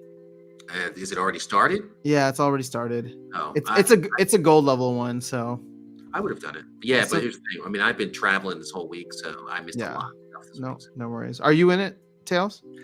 I'm not. No. I should be. I wanted to. I just forgot about it. I almost forgot it. They put a ping out earlier today, and that's the only reason that I remembered. How are you doing it? I haven't put my teams in because you want to wait until late. But you know what it is? It's not even a strategy thing. Like I just hate the anytime tournaments because I want instant gratification. I want to know if I won or lost right away. So I'll put my battles in the last like hour in the hopes that I can watch the battles immediately. So Tails, let me ask you this. This has been a topic for Aftersound and I, and even Walking Keys earlier this week. Do you get the feel? How has your season been? Right? Do you feel that the competition is more fierce right now than it's been? Yeah, it's tough. Well, so the play at the Diamond 1 level to get into champion is super solid. Yep. The rating system, again, we don't have to go into this topic, but the rating system is definitely broken, and it's not making the experience necessarily enjoyable. When you couple in some of the RNG pieces, when you lose to RNG and then you lose that much rating, it's like a double whammy. Yeah. So it's pretty rough. But as far as competition goes, yeah, I mean, not only are the players are so good at that level, and it's sometimes a coin flip. You just never know. Like you can predict what they'll bring, but they might surprise you, and you just get get rolled. And it's interesting. There's definitely a lot more, like, because you're playing a lot of the same people over and over again. Uh-huh. You don't know it when you Mhm. build your team necessarily. After the fact, you can start to see trends, because there's not a lot of players up there. So you Right. play the same people over and over again. You'll start to get a feel. You'll never know necessarily until you play them, but after the Yeah. fact, you'll know it. So tournament wise, it's interesting. So after that, you mind if I talk about the theory? No, So go ahead. Oh wait, should we get our tinfoil hats? damn, I keep forgetting to put it on my desk. Go ahead. So there in our guild, there's been a very heated conversation, and we've developed what is called the bot disruption theory. And I got to tell you, so Masshole in our guild, he's one of the OGs in our guild. So last season, I was having a really rough time, like really, really rough. I had 1% ECR. It was just a mess. And so I put a request for help out on the in our Discord, and Masshole literally says, he says, "Hey, I don't know about what's going on with you, but I have theories." And I said, "I would love to hear what your theories are." Long story short, and I don't have to go through all the details, but what we found was if you waited to submit your team till maybe 10 seconds left, you were much more likely to win. Right? So we suspect that there's some blockchain scraping still going on. And because what was happening was the counters for our playing was perfect, was precise. And when we started doing this, making this change, our win rates went up significantly. After Sam, would you agree with that? Yeah, I mean, I don't know, because so let me put it this way. I think that doing it and waiting until the end is good anyway, just in case anybody is exploiting that. And here's the thing, that is legit cheating, right? If somebody can go in and figure out what team you submitted and then put the perfect counter. I don't know. Like, the thing is, I'll go on a bunch of losing streaks. So I guess what I'm trying to say is, until there's evidence, I don't want to like call it out. But at the same time, it is kind of weird, and it feels like a bunch of people go through this where it's just like, yeah, I lost like 5 games in a row and they had like the perfect counter. And I just don't know if it's like myself being emotional about it, or if there's actually something happening. Now, the truth is, or at least the bottom line is, if there is an incentive to cheat and people can do it, they will, right? Yeah. In a game where you can earn money. So I do think that this should always be being looked at by the team, just to make sure that nobody's exploiting it. So the fact that you feel, there's enough anecdotal data or evidence from you, Masshole, and other folks in the guild who all of a sudden stopped submitting your teams right away and wait until the last like 5 seconds, and then all of you guys started ranking up. I'm like, okay, that's an interesting data point, right? I don't know what to make of it, but if other people started doing it, I'd be curious if somebody was able to actually inspect that from a data-driven standpoint or a back-end standpoint. Sure. I can only tell you that I got to champion faster than I have in a long time doing it, and the frustration was real, right? Yeah. Like when you look at your opponent's submitted team and you're asking yourself, how the hell did they beat you? Right? You're like, no, that should not happen, but it does. And for me, I mean, all of that frustration, once I made that one little change, went away. Yeah. Right. I had no more challenges after that. Right. So something. I mean, again, I wasn't getting 100% win rate. That's unrealistic, right? But it was a noticeable difference. It was absolutely noticeable, right? And it's even worse, right? What would happen is, again, to Tails' point, I was playing the same people, and you would see them over and over and over again, right? And so the problem is, when I played them and they were ranked lower than me, I would lose a significant amount of points. But when I beat them, I wouldn't get anything. Yep. Right? And so it would keep me pegged to playing the same people over and over again. Yeah, And I felt like they were farming me, right? Like they were farming me specifically. Yeah, for more ratings. Sorry, go ahead, Dels. So here's since you brought up rating, so I Yeah. want to talk a little bit about rating, and I won't get into too much of it. But the challenge with the rating, especially at Diamond, and I'm sure it's in other parts of the game as well. I can only speak for what I've been playing lately. But the problem is if you lose to someone, like if you're in Diamond 1 and you get matched up with someone in Diamond 2 and you lose that, you lose 34 to 36 rating. Yep. But if you win a match against someone that's lower than you, when you get matched up like that, you get 10 rating. Yep. So the math says you basically need roughly a 70% win rate. And in Diamond 1, if you check or even the Diamond leaderboard or the Champ leaderboard, and you look at the leaders for there's very few that have a 70% win rate at this level of the game. And there certainly are some, but for the most part, it's like a 55 to 60% win rate. And if you're losing that much rating and you're only getting that much rating back, if you have to win 4 games for every 1 game you lose, it's exactly what you mentioned. It's frustrating. It's pretty much impossible to climb. You have to get lucky with a win streak put together and somehow catapult yourself past that nonsense. And then when you put RNG into the mix, it literally, like, there's been times this week that I've literally stopped playing the game, even though I had ECR left to burn. I said, nope, I'm done, because I just didn't want to play the game anymore because you just got smacked down so bad. But it's interesting too, you bring up the point there, because actually I was streaming last night and the topic did actually come up, the exact topic you just mentioned. And it came up in the sense that it was mentioned that it was a bug that was fixed in the past. I don't know how long in the past.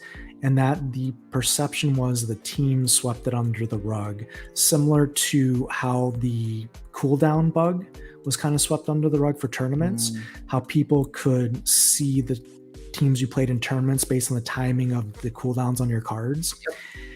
So, to Aftersound's point, if there's an incentive to cheat, people will find a way to do it. And to your question, is this happening?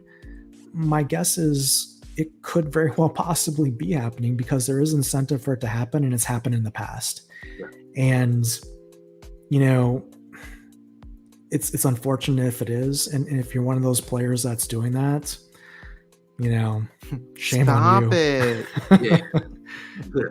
Yeah. So my point is, right, if it is happening, the solution we found to it is something that anyone can do, right? So just I'm gonna try it tonight. Yeah, and I'll even tell you something more interesting. I found that, and again, I assume it's some sort of automated play AI or whatever, right?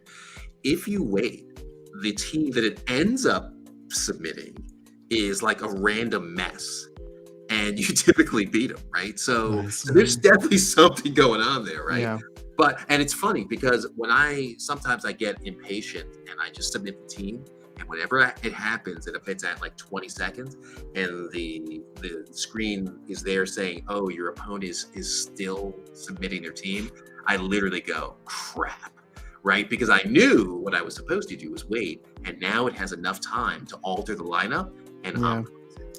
So, and again, there are real players out there, right? So not everyone is a bot. But to your point about the percentage win rate, if you need a 70% win rate and this knocks you down to 50, that creates the frustration. Yeah. Right. So, and I'll tell you, this has been a great season, right? Because of that one change. I have not complained once. Again, I hit champion in my normal time frame of 3 days. And now my ECR will be back to, 99% tomorrow. And then I'll just start playing 1 game an hour, right? And start to take advantage of the fact that I'm now in champion. So it's just something to experiment with, right? And again, I bring it up only because, again, maybe it's still a theory. But if it helps even a couple of people, then I think that's a benefit to the community.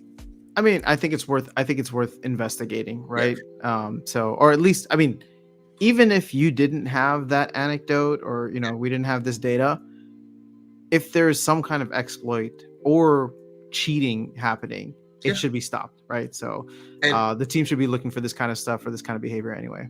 Right. And who's the best person to do that? Tails with all his data. So, because I'm just gonna be like, hey, I feel good right now. I don't need data. But Tails, you just got homework on a Friday night. Hey, you know what? After this stream, I'm putting it into effect. We're trying it. And you know what? I'll be looking for that video at 4:00 in the morning. All right, so I know it's super late for you guys. Let's Yeah. go ahead and start to wrap up here. And let me just, there's a couple comments I want to talk about or address. So G5 Gaming saying, I hate that the bug bounties are only available to Mavs. I did not know that was a thing, but that really should change, because you shouldn't have to spend a couple grand on a game just to be able to help out the devs find some stuff. And yes, Gaming After Dark. Azul, we do need to get you on here. That'd be fun for you to chat with Darkest Sounds from the Cryptmancer. Oh, that's great. First Blade movie was awesome. All right, how far behind am I? We good? Okay. Last thing, are you guys saying this cheating is happening in Gold Diamond as well? I mean, I think it could happen anywhere, but yeah. Virus is saying I do think they put a fix for this some time ago, but They did, right? But there's the thing, right? I mean, you fix for one circumstance, and you may be potentially open up for another. So, or even worse, you think something's fixed, but it's not really, right? So again, the solution that Masshole came up with, it appears to be working for me, right? That's all I know. If it got you to champion, then you're good, right? So because I remember last season and the season before that, it was literally hours before the end of the season, grinding down to 1% ECR, and I finally got there. That didn't happen this time, just because of that one change. All right, last topic. Yep. But I feel like this is going to be a trigger for you, Darkest Night. You want to talk about people using bots in tournaments? No. So, all right. So yes, I do. Right. We might need to save this for a future thing, but yeah, I know. Save it, but here's the thing, right? Clearly, people can use bots in tournaments. We know that. Archmage says specifically they would not allow that, right? Because just for ethics reason. But not everyone shares the same ethics. And my take on this is, hey, if some people are using bots in tournaments, then I want everybody to be able to use bots in tournaments. Yeah. And so that's my ask of Archmage, right? Like, I know you guys didn't want to do that, but like, give it to the people. Give it to the people, right? Because I want my fair share too. But then it's like, what is the point? Then this becomes a yield farming game at this point. It could have been stopped a long time ago, and it hasn't been. It can't be though. Like this is the whole thing with the team. They're just not like they don't care if it's a human, if it's a bot, if it's a monkey on the other side. Like that's their whole point. It doesn't matter. Then I'm fine with that. Then turn it all loose for everybody, right? So Archmage has handcuffed themselves due to an ethical constraint, right? That other people don't share, right? So and if people are okay with it, then give me my tools, man. I'll pay extra for it. So right? Yellow saying KYC for ghost cards, but KYC doesn't solve this because it just means that you can sign up one thing to one account, but you can still bot the thing if you want. I don't want the game to turn into bots, right? But I also don't want people to have an advantage over me because a bot never sleeps. In fact, the reason why I even use Archmage is because of you, Tails. So hi. Oh my gosh! Can I just say the first time? I mean, obviously, I've always respected your content, Tails, but it was funny the first time I saw you promoting a bot video. I remember I called Darkest Night and I was just like, did they flip him? Because this dude was like, heavy after bots. And then I was like, they got him, man. Got him. They sold him. He changed sides. This is crazy. Yeah. And so I got to comment on this. I literally said, if it's good enough for him, it's good enough for me. and that was done. Right? And I got to comment on this. We'll go ahead, Darkest Night. Sorry. No. We're good. Go ahead. So for me, and I think I posted this in one of your video comments as well. For me, bot is a very generic term. Sure. Not every bot is the same, and not every bot is good, and not every bot is bad.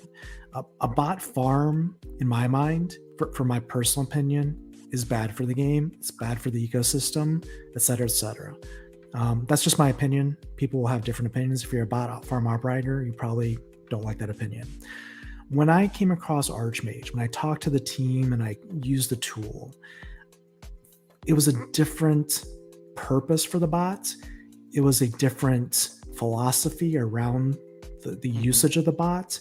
And the team impressed me with what they were trying to do.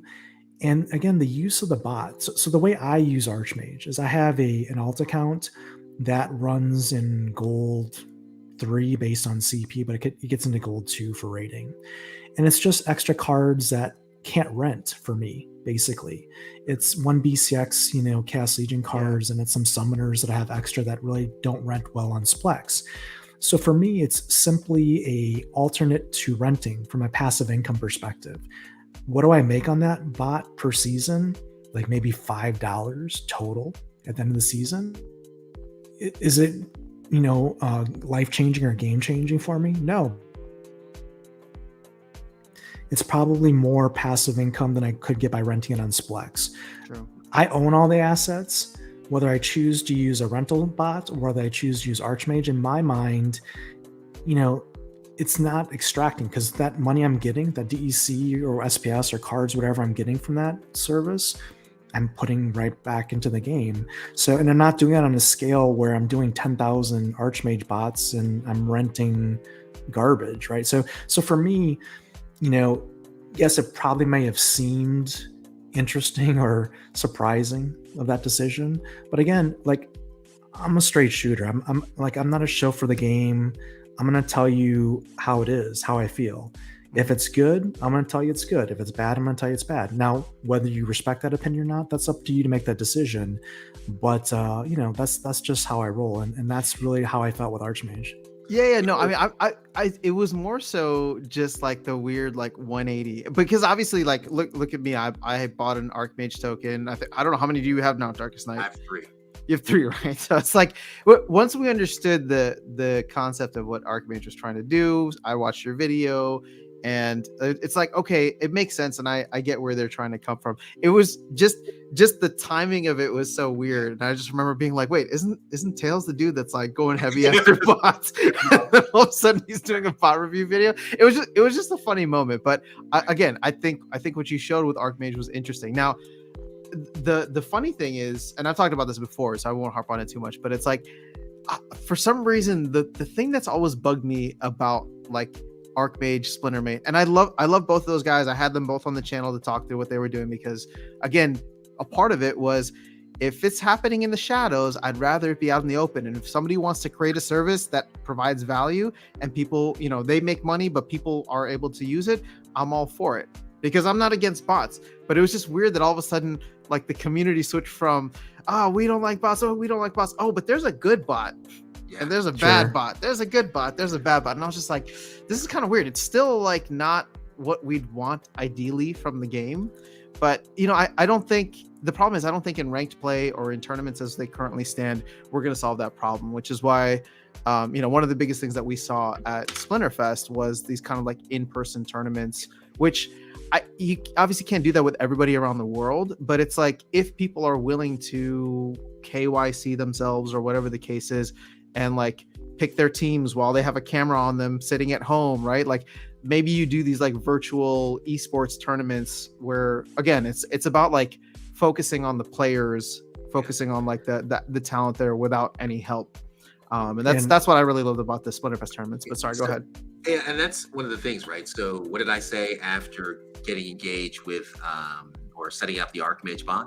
Like a day or two later, I said, I felt like I had my life back. Yeah. Right? Like literally, because I would spend so much time in front of my computer, ranking up, and, at the beginning of a season when, everybody is super competitive. And I'll be honest, I like playing games, right? But I don't want to sit there for hours and hours and hours. There's other things I want to do. And, and I don't even call it a bot, right? I call it automated gaming. And I mean, it just automates the drudge part of it, right? And then once I get my ranking high enough, Then I take over, right? And then I start playing because now I feel that progression. So yeah, I mean, I thought it was a fantastic tool. I still think it's a fantastic tool, but I think we could use it to combat, I think, the inequities and injustice that is happening in the tournaments, right, where people are using bots, and it's commonly known, and people just kind of turn a blind eye to it, right? And if they're going to turn a blind eye to it, then I think that ethical constraint that Archmage has, they need to just get rid of it, at least temporarily, until we. I think my opinion on this is, and you have an excellent point, Darkest. Yeah. I mean, it's what I would say is, I think Weirdbeard needs to highlight, and I know it's weird because this is a blockchain game, that's a virtual game, it's a global game, but the prize pools and the earnings parts of tournaments needs to shift to big banner events, regional qualifiers, world championships, esports that are in person, KYC'd. I see Darkest Knight. I know who he is. I know what he's capable of. He's a personality. He's a top competitor. I want to root for Darkest Knight. They need to build those types of players up in this game, in this ecosystem, not I won't name the bot, not the bot players that are just sitting on their couch running a program, just collecting free airdrops. Get rid of that nonsense and get us to the future of the game. And that's where we need to be. Right. This question started one night when I think it might have been it was Matt. I think Matt said over $20 million have been given away as tournament prizes. And I asked the question, I said, who's won this $20 million? Like, who are those players? Because I don't know any of them, right? Yeah. So where did that $20 million go, and to who? Like, if you won $20 million from a blockchain game, that should be one of the biggest headlines, right? Biggest headlines anywhere. Yeah. And we have Unless no idea. there's something shady going on. I'm not saying something shady's going on. But there are some, I don't want to call them shady, but there are some questionable things. And I feel like we're just not going to be able to overturn it, right? Because part of this was like in the white paper in terms of how tournaments would be handled. Now, hopefully, I do, to your point, Tails, I hope that Weirdbeard can have some pull there and try to bring things over to the more KYC side. But my understanding is that these like tournaments that have like 5 people in them that win like $5,000 a week with these like alpha gold foil, like that was like this agreement that's been made to the higher, OGs in order to ensure that the card value stays for alpha gold foils, for example, which again, I don't necessarily agree with, but if I'm a white paper maxi in a sense, but like if it's in the white paper, then it's in the white paper. What I'd rather do is build something parallel,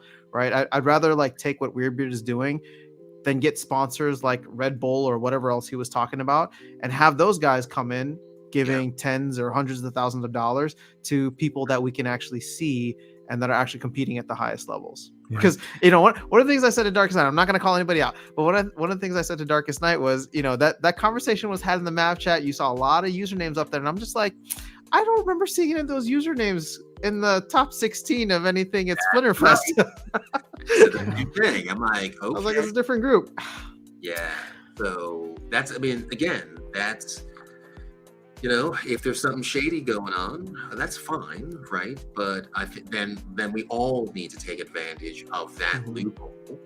And again, I would love to see that functionality added into Archmage or whatever other automated gaming service, right? Don't not do it because you think that you're protecting the community, because I feel like we're being taken advantage of. I just do. Yeah.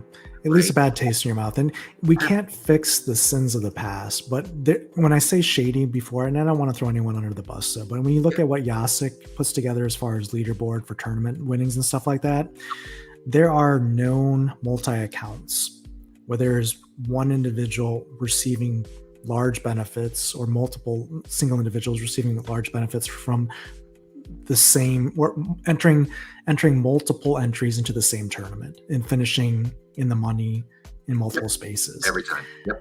You don't want to advertise that when you're talking about $1 million in prizes being awarded when that's happening. That's not a good look. And I think Weirdbeard is going to fix this. And I think he knows some of these problems exist. But again, just like with the ratings issue, just like with all these other issues, there's a lot going on in the game. And, there's only so many developers to fix it. But that's, again, why we need the transparency, why we need the data, why we need the community. Because if it's us not saying anything about this and asking for change isn't going to happen. I agree. I could not agree more. True. This has become a really significant issue for me, right? And again, it wasn't anything that I felt salty about at first. It was a flash of inspiration that someone posted, put up a screen on one of the live streams, right? And I was like, that's insane, right? It was that kind of realization that it's the same people over and over and over for years that have been doing this. And I'm fine with it, right? If we're going to say this is okay, no problem. But what I want to do is be armed with the same tools that they have to make it more fair, right? Or at least to make it more competitive. And I can't compete with a bot, right? I have to sleep and I get tired and I want to play Waka, even though I know it's bad. And, I'm going to make those mistakes. But a bot has years of data, years of probabilities of wins for certain cards, right? And it's going to use them, right? It's going to use them ruthlessly. Optimally. And, yeah. So there we go, right? So again, is it as bad as we say? Probably, right? But I just want the tool that I can decide as an individual, since that's what we're always talking about. As an individual, I want to hit that little toggle that says participate in tournaments, right? Or I choose not to, right? Yeah. But it's my decision, the same as it's their decision to do it. The thing is, tournaments have been running this way for over a year, right? And we got 65 months with the way that it's designed in tournament rewards from the SPS white paper. Sure. So, my thought process is we're going to have to deal with this for the next, 50, 48 months, however long it ends up taking from here.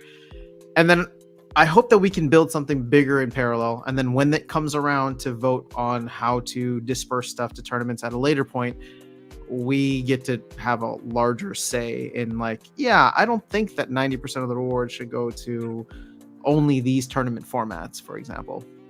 So I guarantee you that if the community started winning at the same rate as the other people that are winning over the last couple of years, this would be fixed within a month. Maybe. It'll be fixed in a month.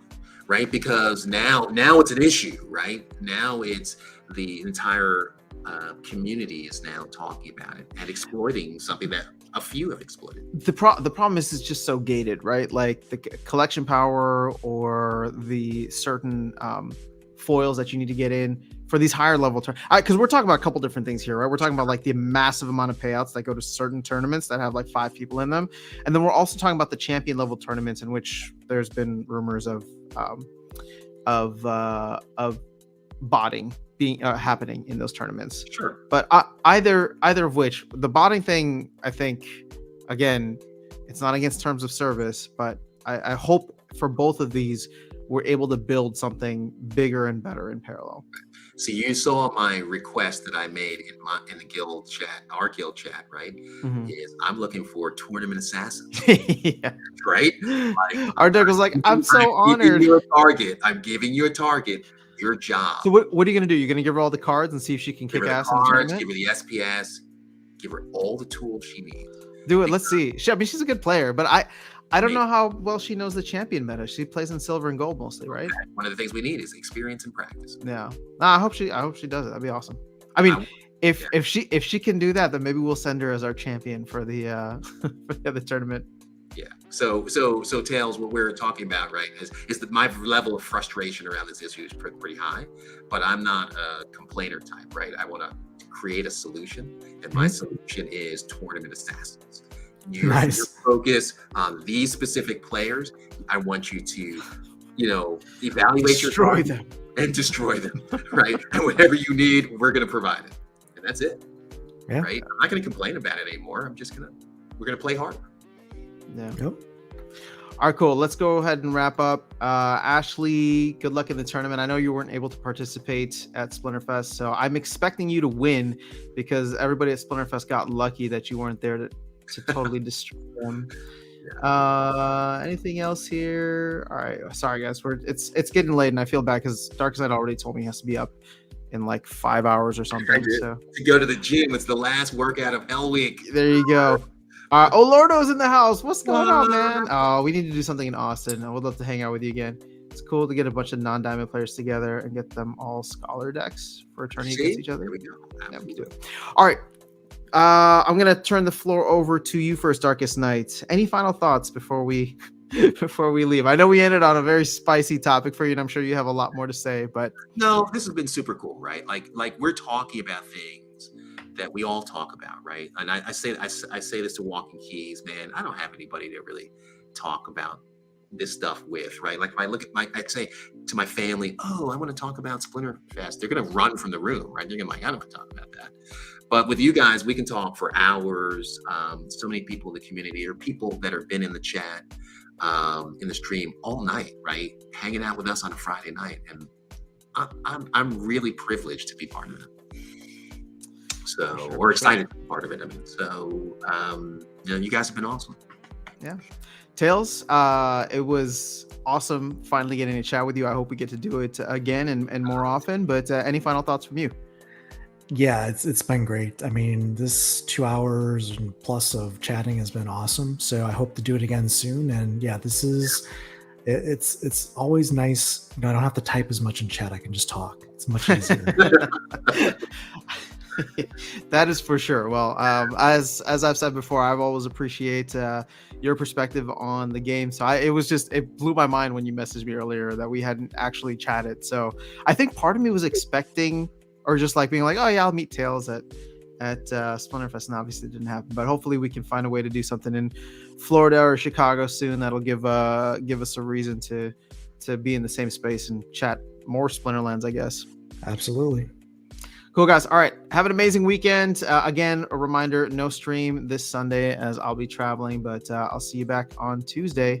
And Tails, do you have any place that you want to plug? I know you do Splinterlands TV streams over the weekend, and you also have your own channel. So in case anybody doesn't know, make sure they know where to reach you. Yeah, that's good. I just want to hear the Tails introduction from Aftersound one more time to close out the night. Oh, God. You do such a good impersonation. All right. I mean, it's a goodbye this time, though, not hello. Yeah. Goodbye, crypto boys and ghouls.